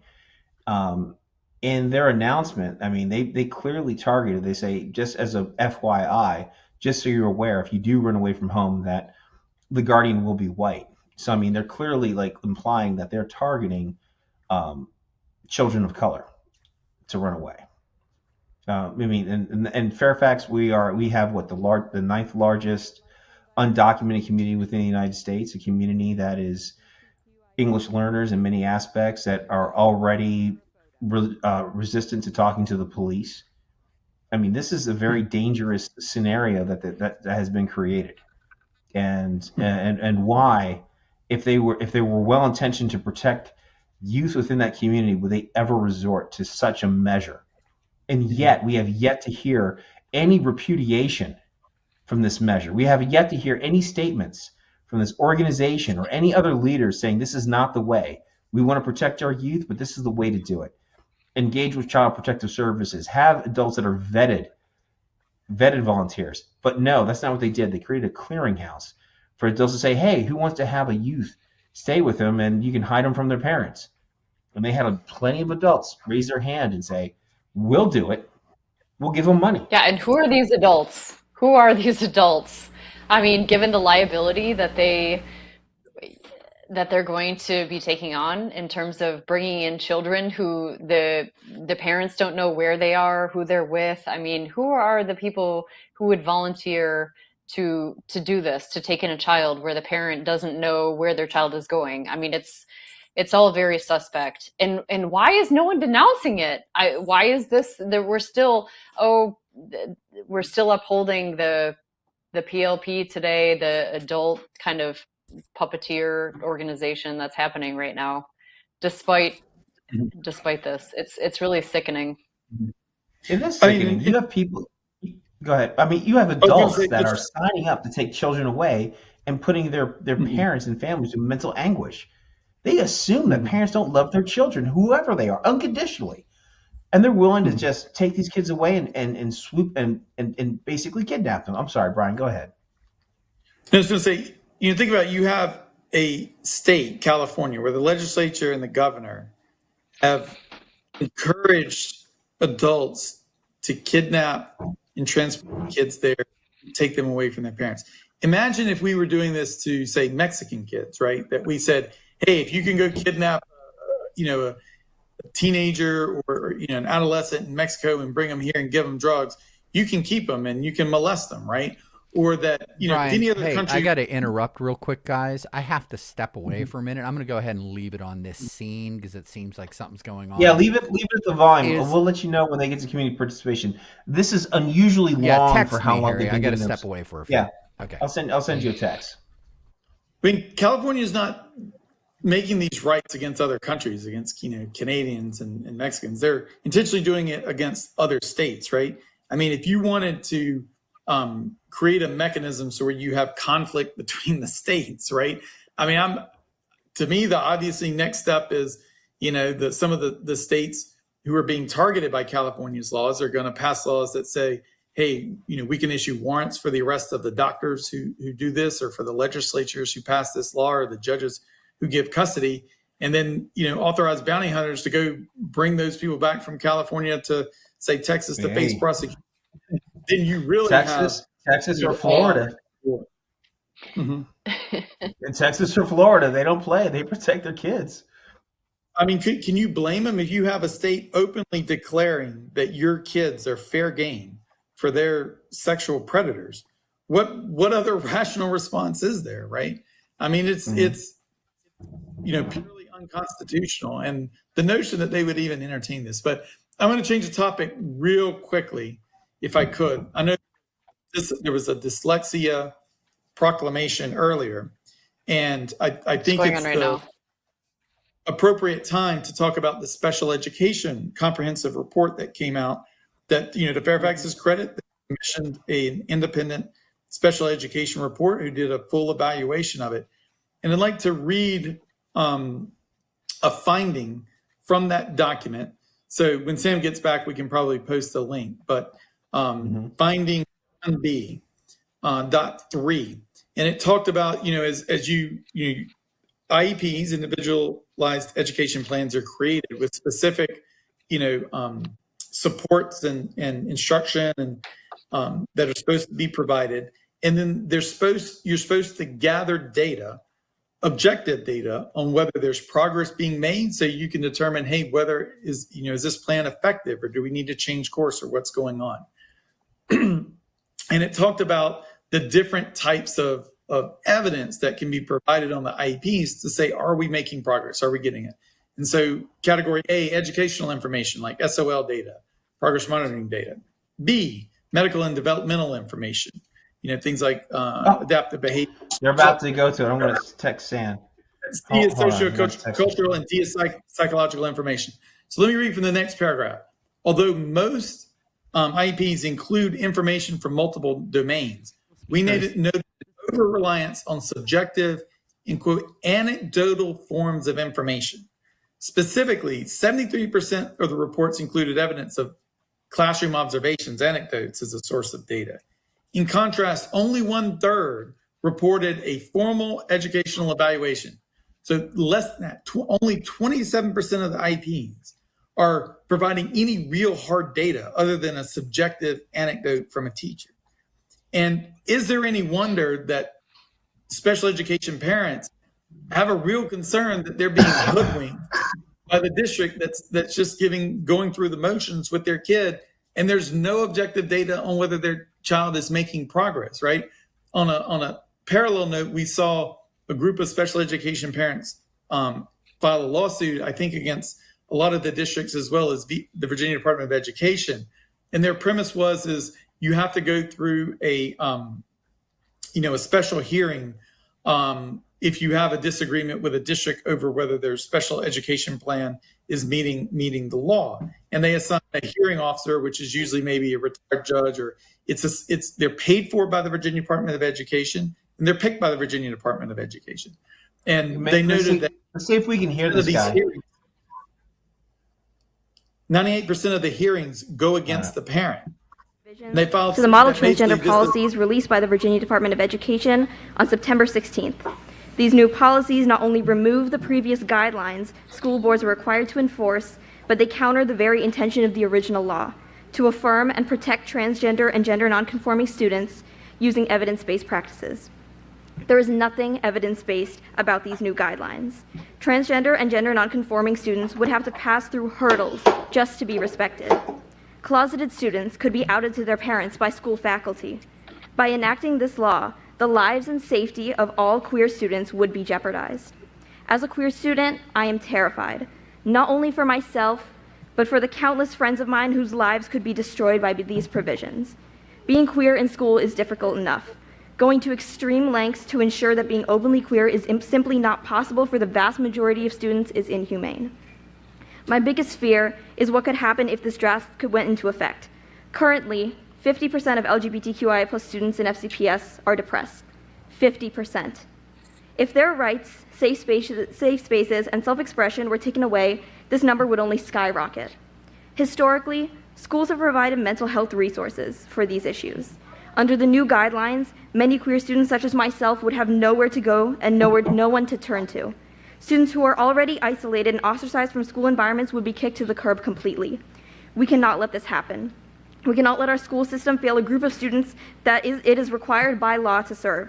We cannot let queer students suffer another blow. If these new guidelines to the model transgender policies go into effect, please reject them, and please signal to the Virginia Department of Education that this is unconstitutional. Please take concrete action against them, and we need you to protect us. Thank you. Our next speaker is Madeline. Well, they're Conley.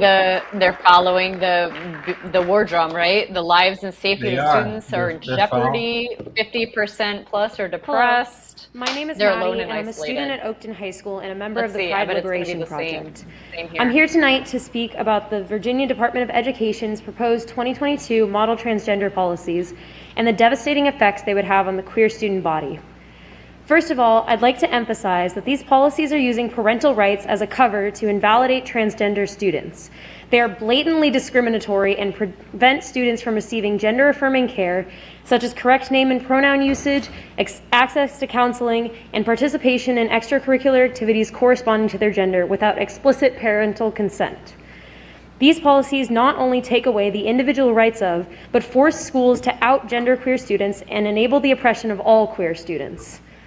I'm open about my sexuality to most of my friends, but not to my parents. It terrifies me that the VDOE views my rights as a person to be less important than my parents' rights to information.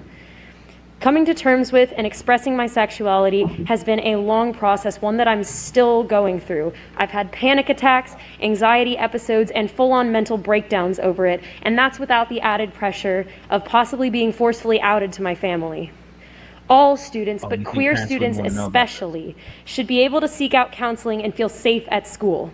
These policies deny them that right. Wouldn't her parents hear about this? I mean, without the protections that these policies aim to take away, many queer students will be left with no one to turn to.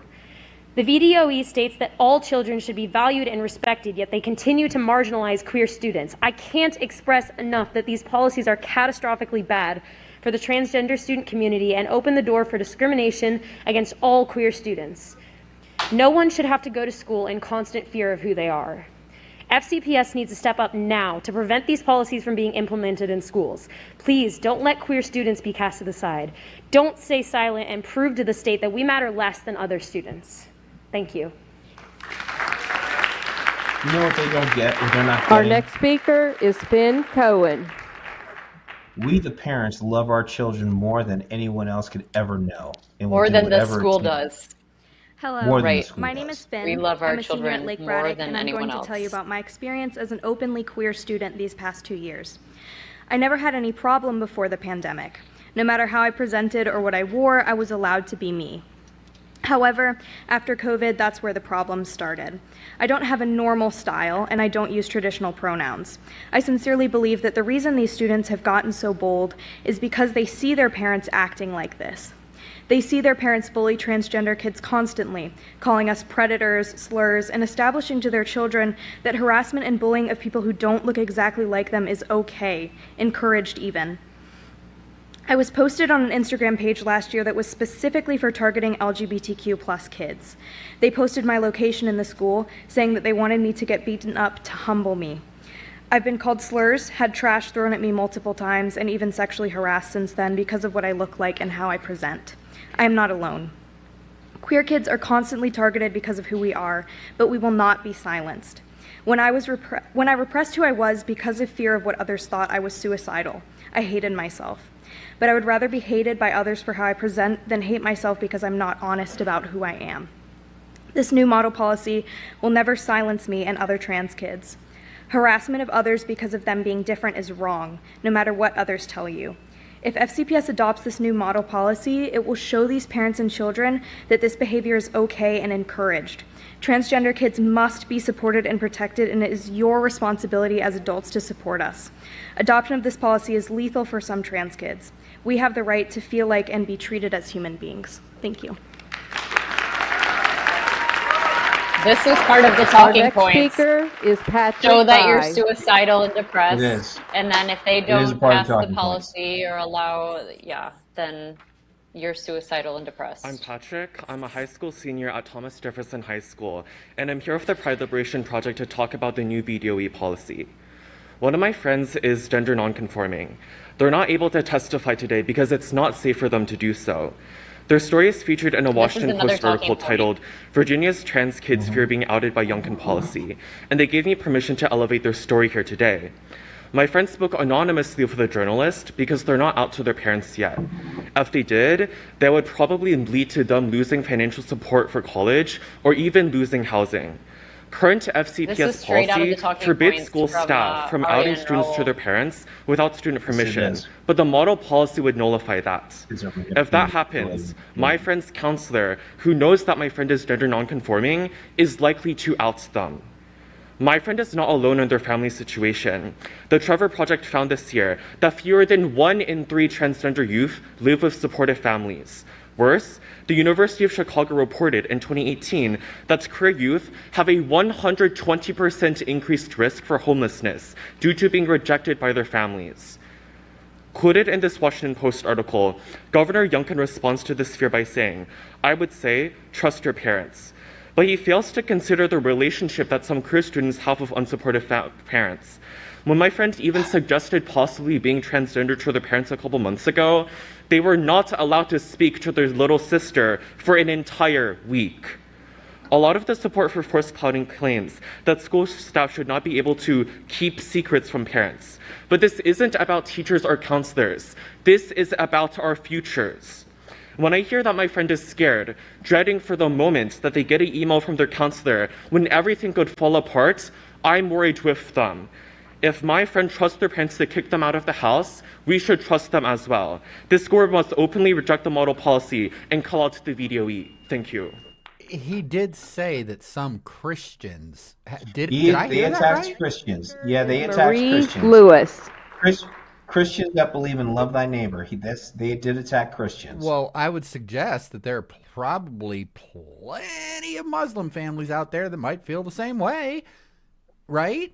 Or Jewish We can families, hear you. perhaps. What? I think there are a lot of accepting Christian families. Well, of course they are, but the point being is that was mentioned as a target, which astonishes me, but I'm some of the not most surprised. vulnerable members of society, trans, non-binary, and gender-expansive youth. I'm Marie of the Woodlawn District, and my pronouns are they, them, or she, her. I envy Gen Z trans youth.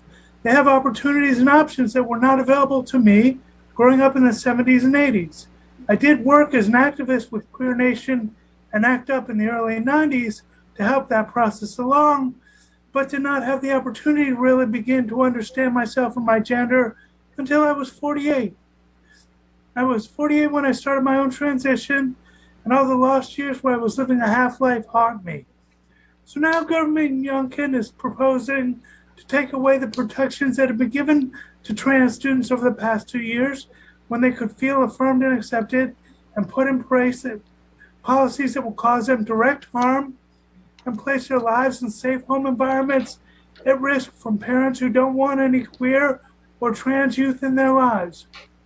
It seems to me that Youngkin's new policy is in violation of the ADA, as gender dysphoria is a protected disability under the ADA, at least in the Fourth Circuit. Also, according to the EEOC, intentional misgendering or dead naming someone is a form of sexual harassment.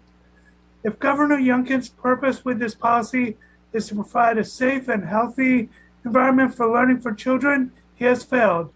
If the goal is to eliminate trans students from Fairfax County, well, give it a few years and he'll have succeeded, either by forcing them back into hiding in later years of counseling sessions and related bills, or by increasing the suicide rate. Thank you. You know, she made a good policy. Again, increasing Our next speaker is Lindsay She did make a Latham. policy that it was protected under as a disability. The issue is that the current policies do not ADA. confirm whether they are ADA, that they're gender Good dysphoria. evening. My name is Lindsay Latham, and I'm here tonight in the first week of Augmentative and Alternative Communication Awareness Month to ask again that FCPS prioritize developing policies and instructions for students who need and use AAC in the classroom. Earlier this year, I worked with my state delegate to introduce a bill that would have required school districts to provide key staff members training to ensure that meaningful AAC-based instruction is offered to students like my son Calvin on the first day of school. We did this because year after year, Calvin and students like him have walked into FCPS classrooms with eager teachers and staff who don't realize until we tell them that they need more than operational training to appropriately support their AAC users. Our effort at the General Assembly ultimately failed after lobbyists opposed it. Just handle this through the IEP process, they said, as if we were newbies to the system. Magically, after raising the issue at the General Assembly, his ESY team got the training and staffing necessary to support his AAC-related goals, and it was the first time he ever met his communication goal within an original time frame that his IEP deemed reasonable. So imagine my disappointment when we learned at an IEP meeting last week that his case manager, teacher, and aide had not been trained in the strategies that were developed and implemented this summer. This will be yet another year where Calvin will wait months until the school team is at least as proficient as his most reliable mode of communication, and no amount of rewriting an IEP is likely to prevent this from happening again. It is time that you all start taking action and AAC-based instruction just as seriously as you do instruction on world language and other courses. I ask that you direct the superintendent to convene a group of stakeholders to develop a model policy, and AAC users Bill of Rights that demonstrates FCPS's commitment to language development not only for those who use ASL, but for all AAC users. Thank you. Well said. Mary. Our next speaker is Willow We have our Wokey. way. We'll change that. We need to support. We need to support that community. Who do we have now? School board members and Dr. Reed. I am Willow Wokey, she, her, president of the Transgender Education Association of Greater Washington and member of the FCPS Pride Board. I've had kids in FCPS since 1995, and this is my last school year. I'm here to reiterate support for Regulation 2603 and opposition to the proposed policies by the Virginia Department of Education. As a parent, I know parents' rights are important. So are the rights of children. Sometimes children are afraid to tell their parents things the child may perceive their parents will disapprove of. As a child, your family is supposed to be your safety net, providing basic needs like food, shelter, and clothing. When my middle son was a senior, he refused to get his college applications in. There were arguments, deals, broken promises, and frustration all around. One day, it finally came out. He was afraid to tell us he had enlisted in the Marines. He was afraid we would disapprove, try to change his mind, make his home life feel less safe. I'm sure he had already felt unsafe holding in that secret. When a child thinks they may be trans or gender diverse or just a little different, they are likely to be afraid to talk about it with anyone. If they are lucky, they may be able to confide in that teacher with the rainbow flag, someone who is safe, and can't take away their food, shelter, and clothing. The child may already know whether a parent will disapprove. They may be afraid because our society keeps attacking trans kids. They are being used as political pawns. The proposed policies only make this worse for trans and other queer students. They take away a safe space, not their food, shelter, and clothing, but the space where they have the opportunity to explore and understand themselves a little better before they go home and maybe talk to their parents, who will hopefully support them. Also, teach truth, teach queer history, teach anti-racism. Thank you. Our next speaker is Cheryl Binkley.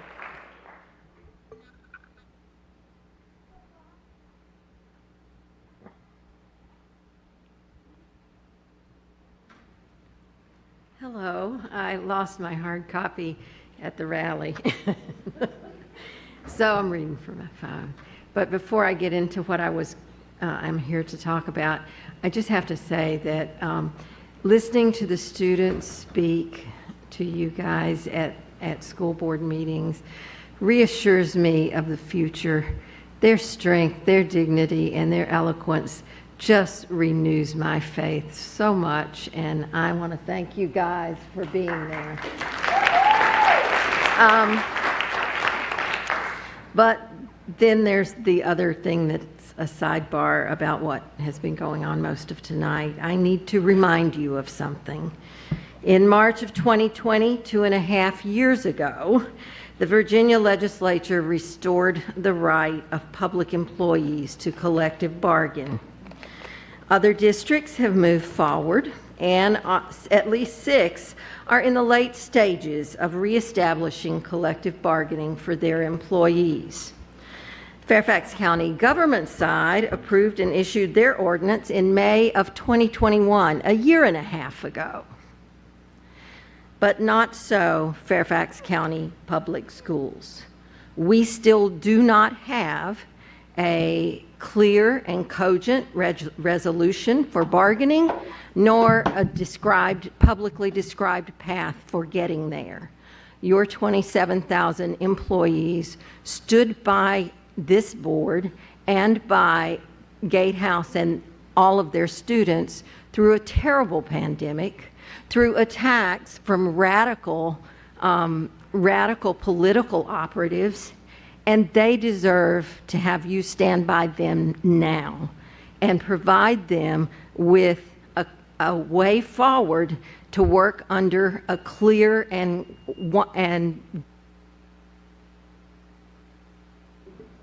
Our next speaker is Emily Vanderhoff.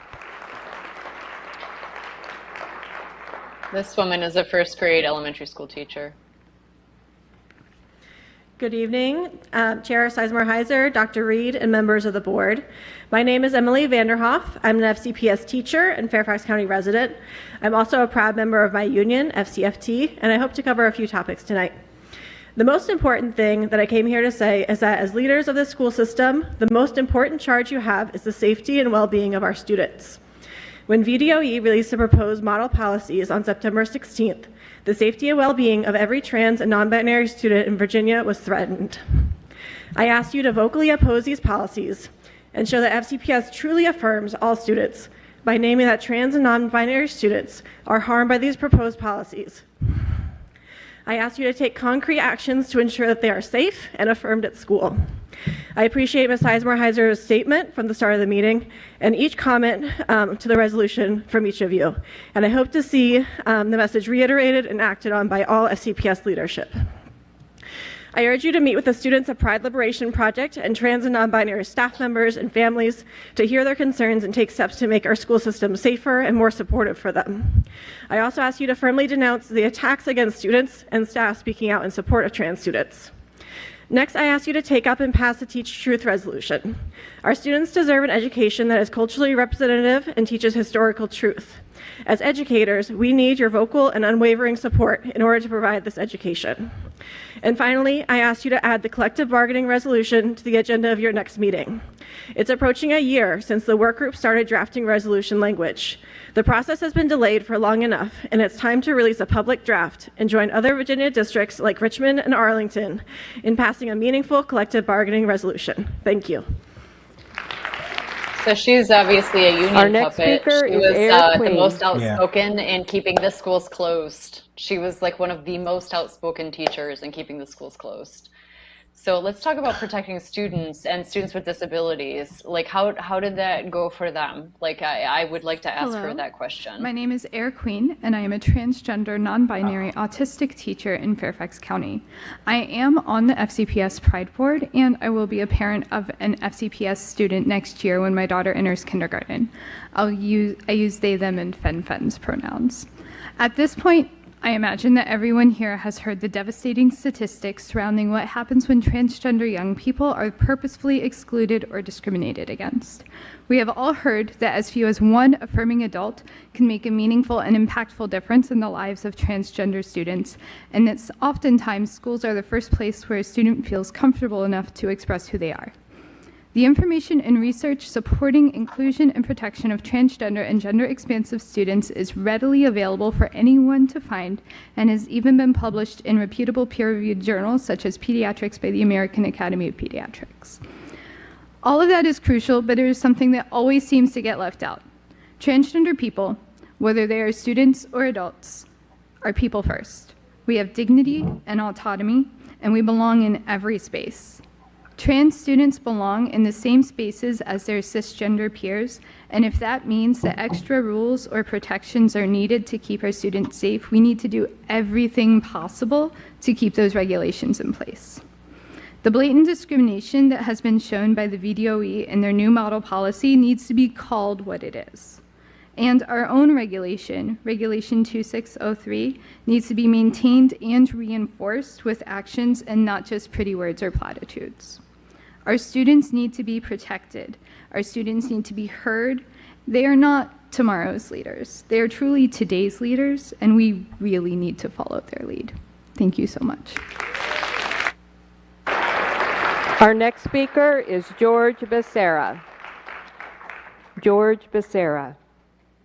Our next speaker is Christina McCormick.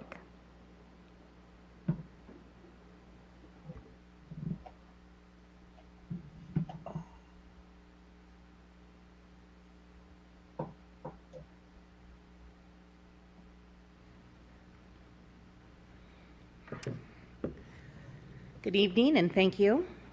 So as one of the last speakers tonight on a very important, very personal issue, there's a lot that you've already heard. And so I'm going to go off script a little bit, and I want to talk about, to make this personal for you and to share why this is so important. We're talking about the support and safety of transgender students. The first thing I want to say is when you look behind me and you see these amazing young people, I want to say how grateful I am for them to be here tonight, for them to have the courage to be here, to speak for themselves, but not just for themselves, but to speak for their peers that might not be able to be here as their authentic selves tonight. And that's huge. That's brave and that's courageous, and I'm grateful. There's one student back there that I'm even a little bit more grateful for, and the reason for that is because 2 years ago, I almost lost him to depression, to gender dysphoria, to anxiety. And I can tell you with certainty that without the support and affirmation that he received from his school counselors and his teachers, and a lot of other work at home, I think our story would have been a lot different. So this is real, it's legitimate, it's personal. I appreciate everyone's words tonight, but they're just words. What we need to see is action. So in addition to your words, we need to hear publicly and unequivocally that you will reject these new model policies because of the effects that they can and will have on our students and families. I appreciate your words, but "we got you" is not a plan. We need to see a plan. Thank you. Our next speaker is John Dwyer.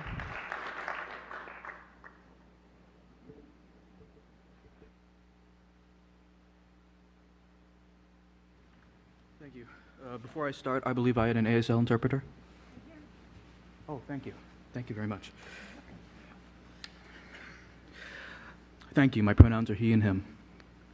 The 2022 model policies claim to support the rights of all students. However, if you read more into it, these rights do not extend to anyone who is not cisgender.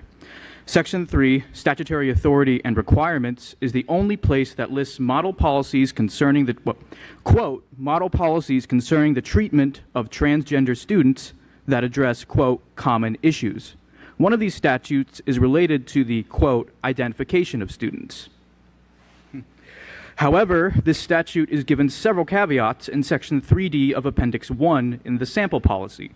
This says that even if a trans student has had changes to their official record regarding their name, gender, or pronouns, a school division cannot, quote, compel school division personnel or other students to address or refer to students in any manner that would violate their constitutionally protected rights.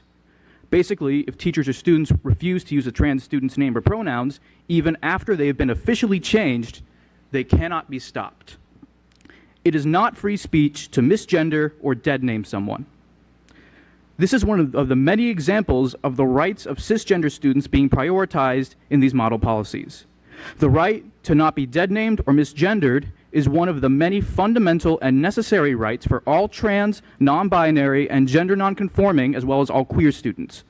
By not ensuring these rights, the 2022 model policies will create school environments that are distressing and unsafe for them, especially for those where the only place that they could be comfortable expressing themselves without fear, judgment, or hostility was at school. Please oppose these inhumane policies. They have no place in our schools, our county schools, our Commonwealth schools, or anywhere. Thank you. Our next speaker is Sierra Bollison.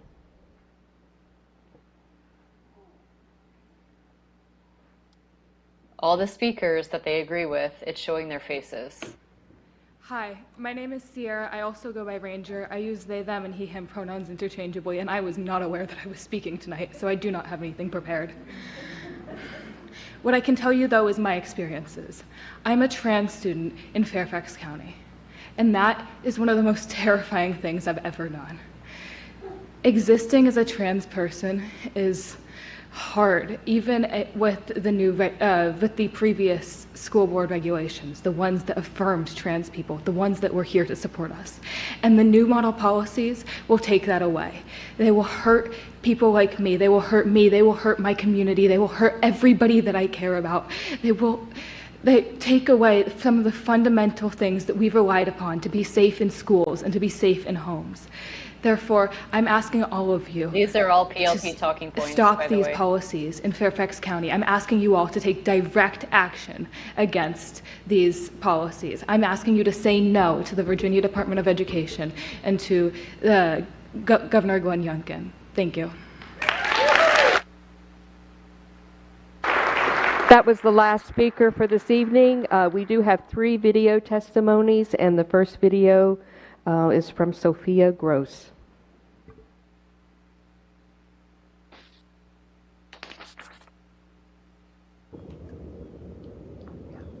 Hi, I'm Sophia. I'm in 6th grade at Foxmill Elementary School, and I strongly oppose of Governor Youngkin's new policy against LGBTQ+ students. Although I am not transgender, I am an ally. I have trans friends, and I believe that everyone has rights. Everyone has a right in this safe community. My dream is that everyone gets called by their pronouns and gender identity. Everyone deserves a chance to learn in this safe space. Thank you for your time. Our next video is from Debbie Kilpatrick. Good evening, school board members and Dr. Reed. I'm Debbie Kilpatrick, Vice President of Outreach for Fairfax County Council PTA. A major focus of our council's advocacy is student wellness, which includes the mental health crisis going on within our county, state, and nationwide. The 2022 Virginia PTA legislative priorities includes advocacy to fund the standards of quality to provide unified mental health teams at the nationally recommended ratios and support for school safety with funding to implement evidence-based strategies and increase mental health resources to reduce bullying, school violence, and shootings. National PTA's resolution on children's emotional health and mental health awareness states that PTAs should strongly encourage efforts to support comprehensive school mental health programs that include adequate access to school psychologists, school counselors, and school social workers. The evidence to offer more in-school mental health supports is front and center, and we ask the school division to seek out all options to increase the number of these critical school staff. On Monday, the U.S. Secretary of Education announced 2 grant programs established to increase access to mental health services for students by increasing the number of school-based mental health professionals in an effort to address the nation's mental health crisis. We encourage FCPS leadership to explore these funding opportunities in support of our students. Thank you.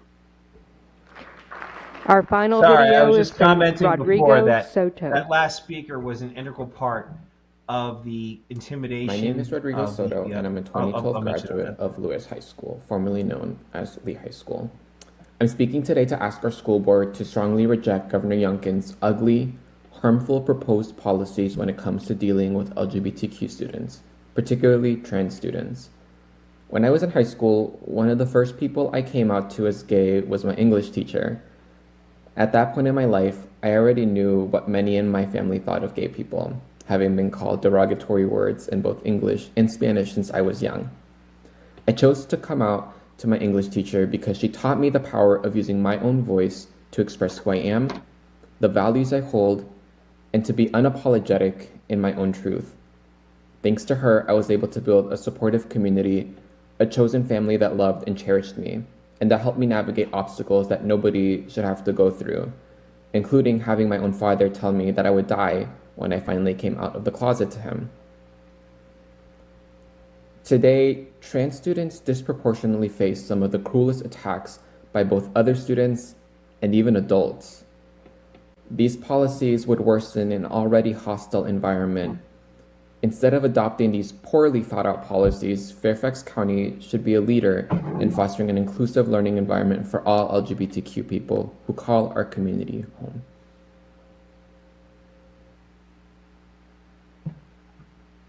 All right.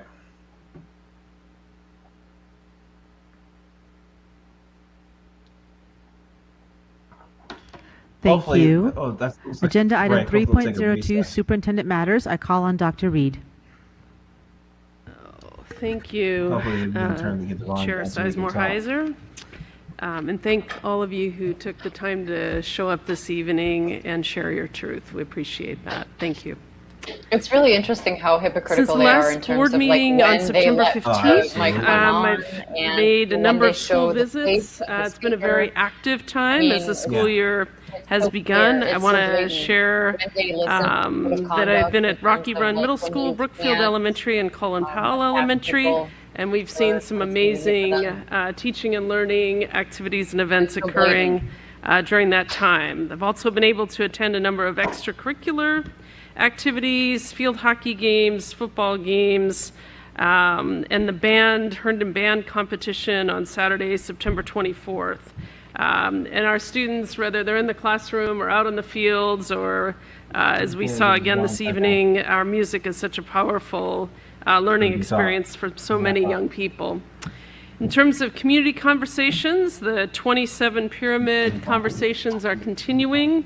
Recently, I've been at Herndon, Westfield, South County, Marshall, Robinson, and Mount Vernon. And it really is, I think, so important to hear from our community, students, and staff who have attended those meetings. We're down to 10 meetings left, which means we've completed 17 of them. So if you have an interest in coming out yet, please check the website for community conversations. Also want to remind families. You want it down completely or just sort of in the background here? No, that's good. That's good. That's a good thing, so we can talk about it. Just so we can hear, so we can talk, because they're not going to talk about anything. A little bit lower, a little bit lower. That's great. So anybody out there in the viewing audience, if you guys pause, just turn your volume up. The audio is there. Does that work? Yeah. All right, cool. A little bit lower? A little lower? Does that work or no? You Or know, lower? I can go down as low as you know. Yeah, a little bit lower, because they're just going to... Yeah, that's perfect, because, I mean, if we're quiet, then we're just going to hear her blather. There you go. So what I was talking about, thank you. What I was talking about before, you heard Debbie Kilpatrick speak. I was just sharing that she was actually one of the key integral parts of bullying the Chinese, Vietnamese, Korean, and Indian communities at Thomas Jefferson High School for Science and Technology, and placing the PTSA in a preemptively on probation when they had an executive committee elected when they opposed critical race theory and other racist policies to dumb down admissions to the school. Brian, I think you're quite familiar with that whole entire process. But I think it's kind of interesting. Did you notice that isn't the selection of all the speakers supposed to be at random via lottery? And isn't it kind of interesting that all of the speakers were pro the Project Liberation Project, with only one person, only 2 speakers out of 13 that had nothing to relate to that? Isn't that interesting? How does that happen? Is that a coincidence? It is very interesting. It seems strange, and also that this is the first day that they decided to show the speakers' faces. I mean, yeah, I don't think that these things are a coincidence. Oh, very interesting. You're right. Because But you know what, every other Harry? speaker Also, before that was at, you're right, it was at the back of their heads. But tonight, they showed their faces.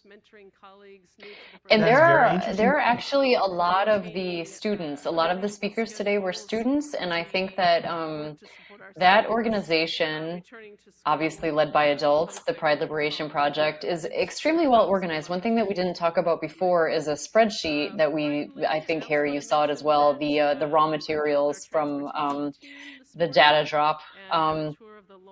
They had a point of contact for a student leading every single walkout at every school. I don't know if you had a chance to open that one. And then each student estimated how many students in that school they could have walk out during whatever given time period.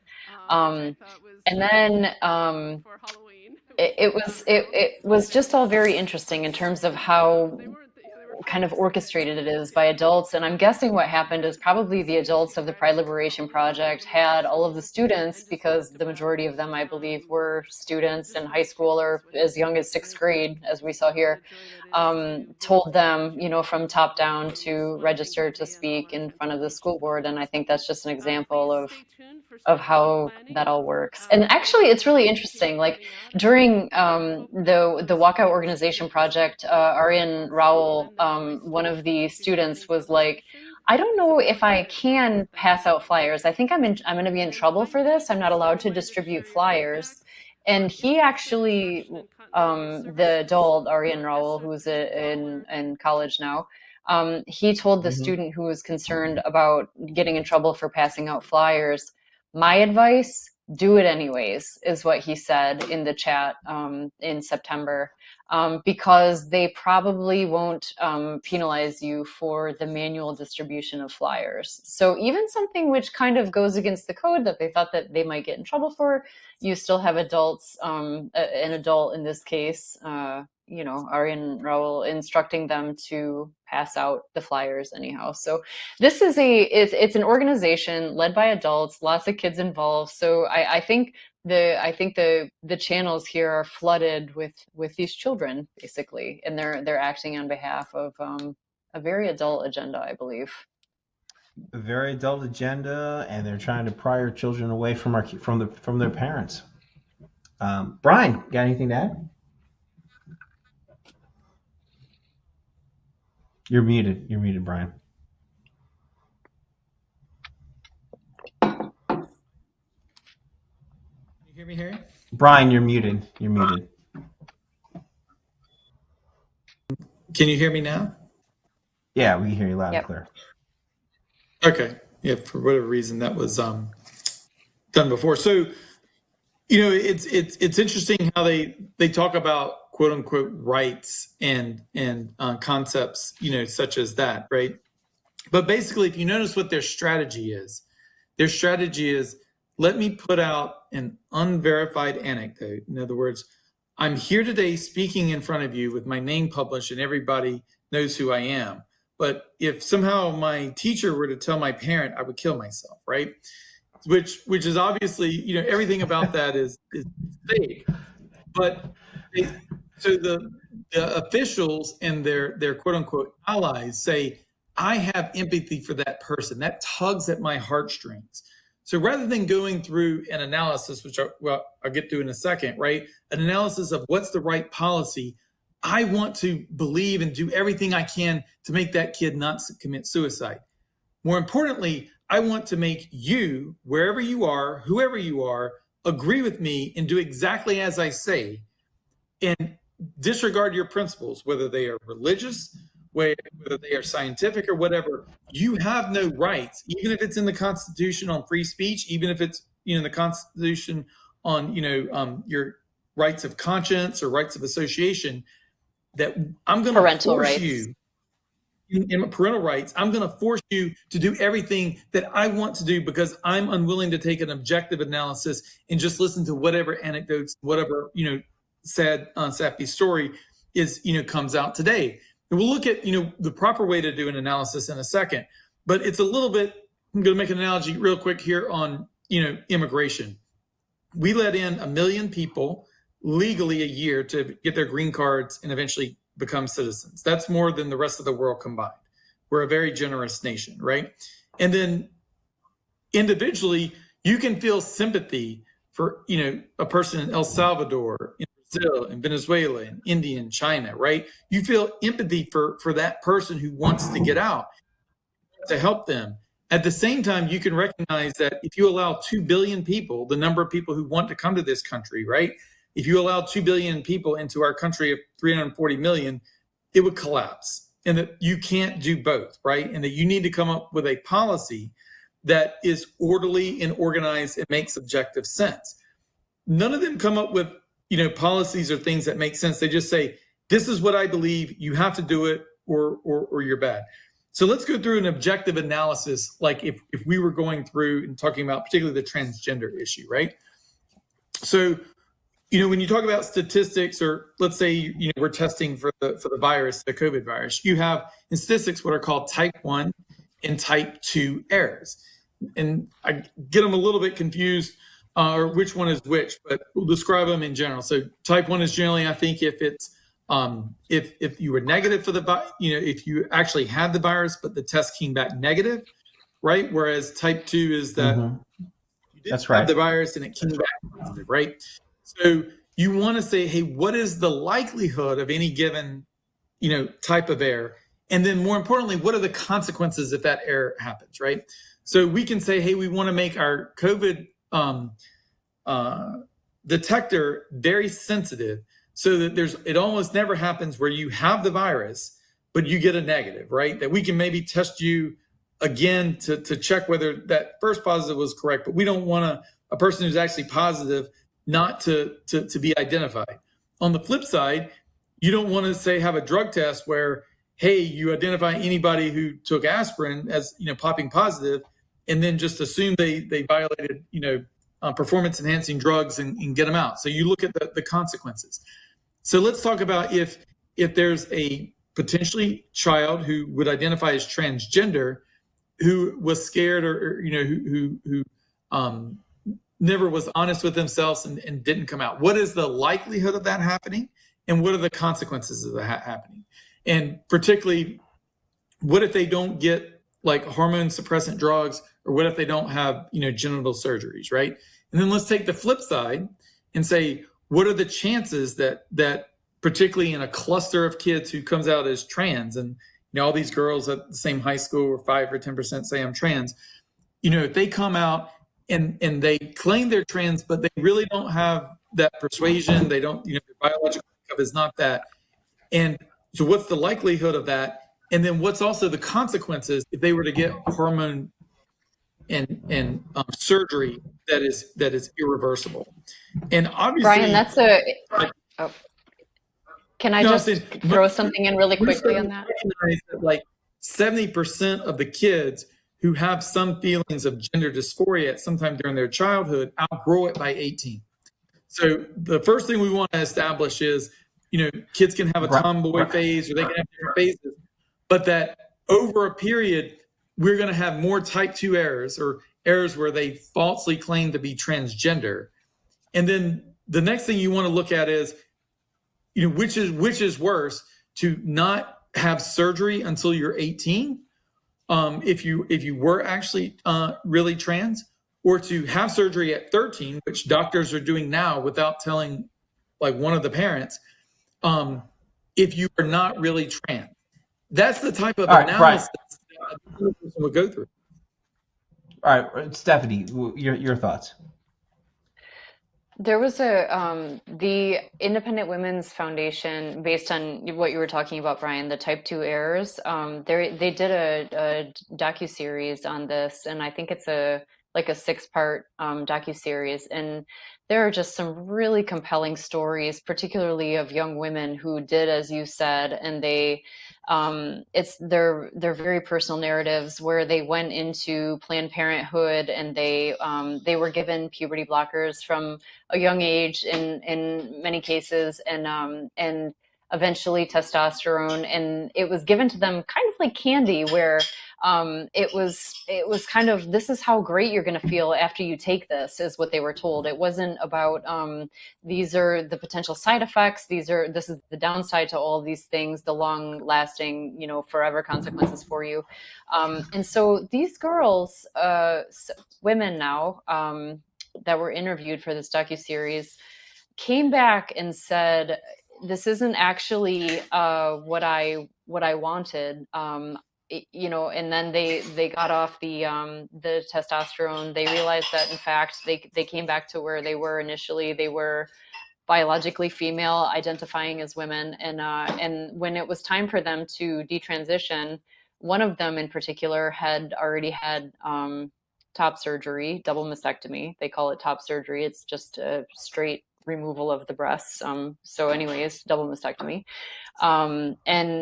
And she had taken testosterone for long enough where her voice is never, her name is Daisy in the docuseries if you watch it, but her her voice is forever low now, and she was happy that the facial hair stopped growing. She wants to have kids. She can never nurse them. But anyways, there are a lot of stories about the detransitioning of people who started puberty blockers, exactly what you were saying, Brian, the type 2 errors, so to speak, who started on this trajectory, maybe because of social contagion. They wanted to fit in. They were confused initially. They got on this road. They were afraid to get off of it, to let down their community. They stayed there. They doubled down. They maybe had the double mastectomy even when they were 18. And it's really sad because, I mean, when you're a female and you're a woman, motherhood is a really special, important part of your life. And if you start in on these things when you're so young, you might not have that opportunity. So, yeah, I agree actually with what you're saying. So let's say I was a responsible, quote unquote, ally for the trans community. How would a responsible person approach it? One, you would say, hey, we recognize there may be some false positives, right? And we want to prevent, particularly any permanent, consequences to anybody where there could be a false positive, right? So we want to encourage, hey, there to be significant, objective medical evaluations, not a one-visit evaluation. So, for example, the Gavin Grimm case is famous. I think it's Gloucester County, Virginia. It was a girl who came out as a boy and filed a lawsuit against their county. How many times do you think Gavin Grimm went to the doctor before being prescribed hormone drugs and transitional?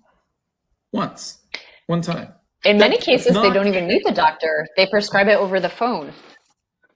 Right. So if you were a responsible ally of the trans community, you would say that's unacceptable. I don't want anybody in my group who is advocating for either no serious, evaluation or no, period of months of therapy and evaluation and explaining all the consequences. Doctors generally tell you, if at all possible, avoid surgery and get other means. Obviously, surgery can be helpful, but surgery is never a first choice to go for it. And so they would also go through and say, hey, look, that let's, eliminate the harm against kids who may be trans, but since only parents can authorize medical evaluations of kids, right? It makes no sense for a school to try to separate a parent from a child who may be transgender when the child needs the medical therapy and the medical evaluation to come to an objective decision that they're trans, right? So the notion that if I were an ally of the trans community, and I would tell the school officials to hide from the parents, the only ones who are authorized to kind of get treatment and get these evaluations, the identity of the student, right? That makes no sense. That's, hypocritical. There's only two reasons that they're acting like they do, where they want to hide it from the parents. Either they are pushing a radical agenda where they're trying to flip and recruit kids who may be confused. And, trans and non-binary and all these things, they're either biological, in other words, where, most gay men, they're attracted to gay men, right? They're not attracted to women. It's biological, right? And then there's others who you hear, hey, sometimes I'm attracted to men this week, next, year I'm attracted to women. A lot of those are advocating, hey, that's a choice, right? In other words, they're taking kids who are confused and openly pushing a lifestyle or a choice, right? Either one of the situations, right, where you're either trying to, recruit or confuse or give people a choice, that's being a responsible official. None of the people on this school board or in those groups could come on here and have a rational debate and objectively, make their points. It's all about, I'm going to tell you a sad story. I'm going to tell you how horrific this anecdote is without any, having a medical counselor come in and say, I evaluated the person. This is verified. They would have committed suicide, all these things. They just give you unverified evidence of shocking anecdotes and say, if you don't do exactly what I say, you're going to kill me. That's extortion. That's, political Marxist hijacking. And why anybody, even in that's why you have gays against groomers, right? they don't want that stuff being pushed on kids. And now there's trans against groomers as well. So it's not this sentiment isn't an anti-gay, anti-trans sentiment. This is people who want to protect children. So there are these groups that exist: gays against groomers, trans against groomers. This is, and you're right, absolutely, Brian. This is emotional extortion.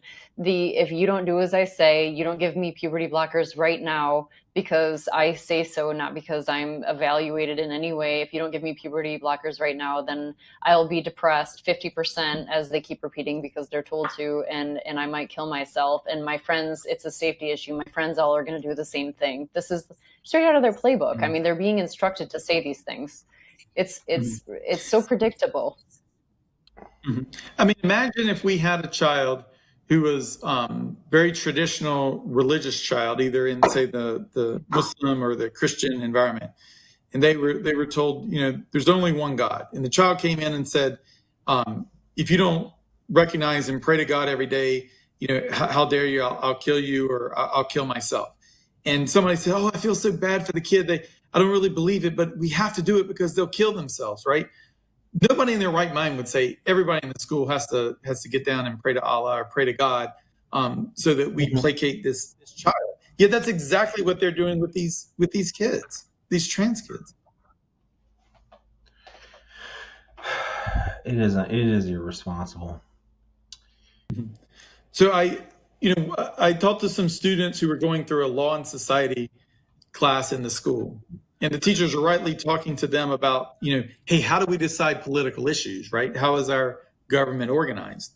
And they were talking about originalism, where you read the text of the law or what was assumed at the time, and versus kind of a progressivism where, hey, society changes, we have new things, it kind of has to evolve over time. And I explained to the students that that's not exactly right? That there's only two types. There's ones that want to play by the rules of the game, and then there's ones that want to arbitrarily change the rules of the game.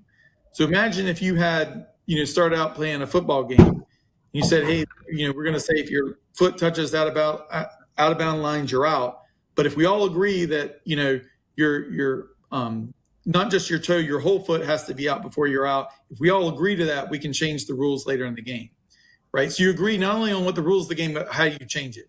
And then halfway through, one group says, you know what, I think the rules should just change now, and I don't want us all to agree. And they just change the rules, right?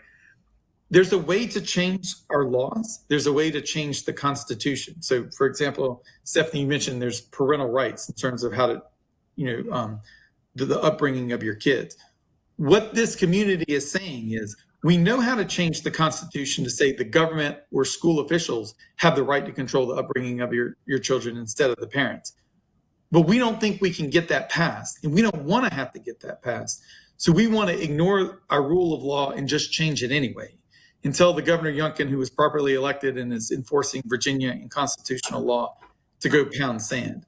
So this whole community that's saying to do this, they are openly, we talked about all this stuff at the federal level about people who don't want to obey the law. These people are openly advocating for ignoring the constitutional right that's been reaffirmed over and over by the Supreme Court of parental rights. They say whatever we say goes, and we can just ignore all that. That's the kind of radicalism you're seeing here. All right, Brian, thank you.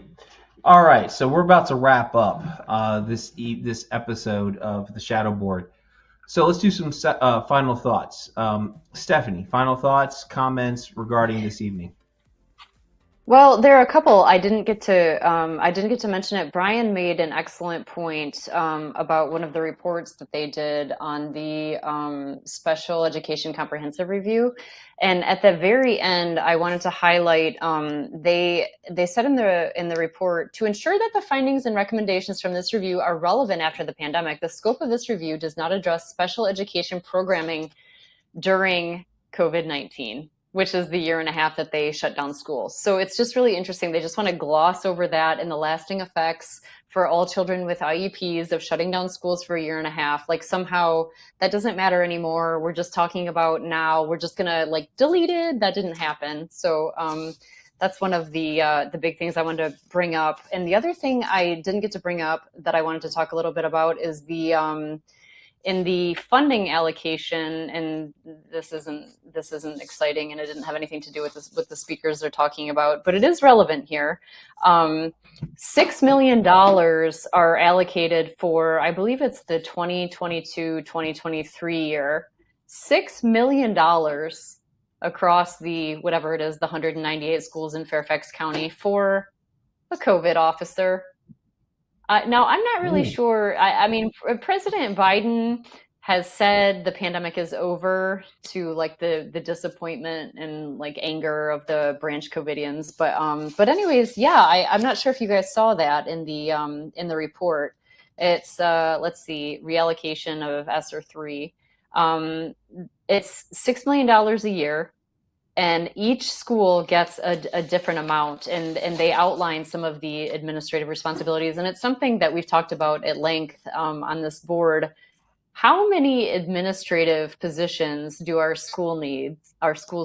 And how many students per instructor are we going to have in schools now? I know we still have, like, I think the 200 teacher deficiency, right? So like in first grade, I think in our elementary school, we've got like a 30-to-1 first grader to teacher ratio, which is when they're supposed to be learning how to read. So now we're allocating $6 million to COVID officers, but those are kind of the two last things that I wanted to bring up about the insanity of the school board. I mean, we're not interested. We have been on for how long? How long has this meeting? This has been a 3-hour meeting now, and we haven't really been talking about academic excellence. We talked a ton about, transgender rights and, how parents shouldn't have any rights to know what their children are doing. But we're not talking about academic excellence.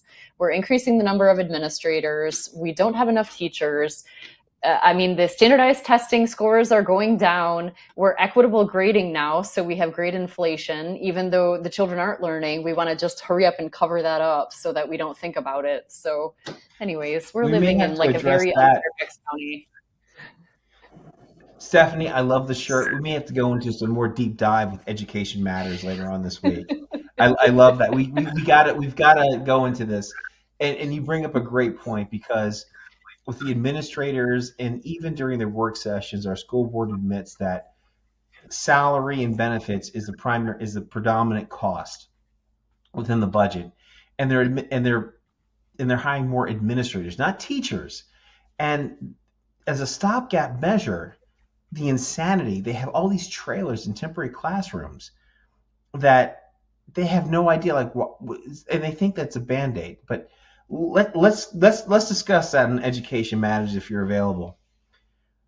Mr. Davison, sir, final thoughts. Yeah, echo a lot of what Stephanie said. So one, they just had a bombshell special education report that they commissioned come out, and there was nothing on the agenda to even discuss it, right? Basically said that they weren't meeting the needs of the special education students. None of their reports were data driven. All of the criticisms, and they can't even bother to have time on this agenda to discuss it, at all. They have, as we talked about, falling scores, there's learning loss, from all the COVID shutdowns, nothing on the agenda about how to improve academics, nothing on the agenda about how any of their policies are going to have a positive effect on academic instruction or learning whatsoever. Once again, it's simply just an agenda filled with ideology and platitudes, and really just push politics and not education. It would be one thing, if either the officials or the students, a lot of the students got up there and they articulately expressed their talking points. But if you were to evaluate those talking points as a persuasive essay, in other words, did they make an assertion and support it with evidence? None of them were supported. None of it is critical thinking. We literally have, if you asked Amazon or Google or anything to come up and say, take this antidote and use that to invest $50 million in this, they're going to say, what are you talking about? Where did you go to school? Who taught you to think, right? Who taught you to do analysis? Fairfax can't even teach their kids to make persuasive well-supported arguments here or in their essays. What are we doing? We have lowered the standards so much that this is why on objective external tests, scores, SATs and ACTs, they continue to drop, while our internal grades, subjective measurements, evaluating ourselves, continue to rise.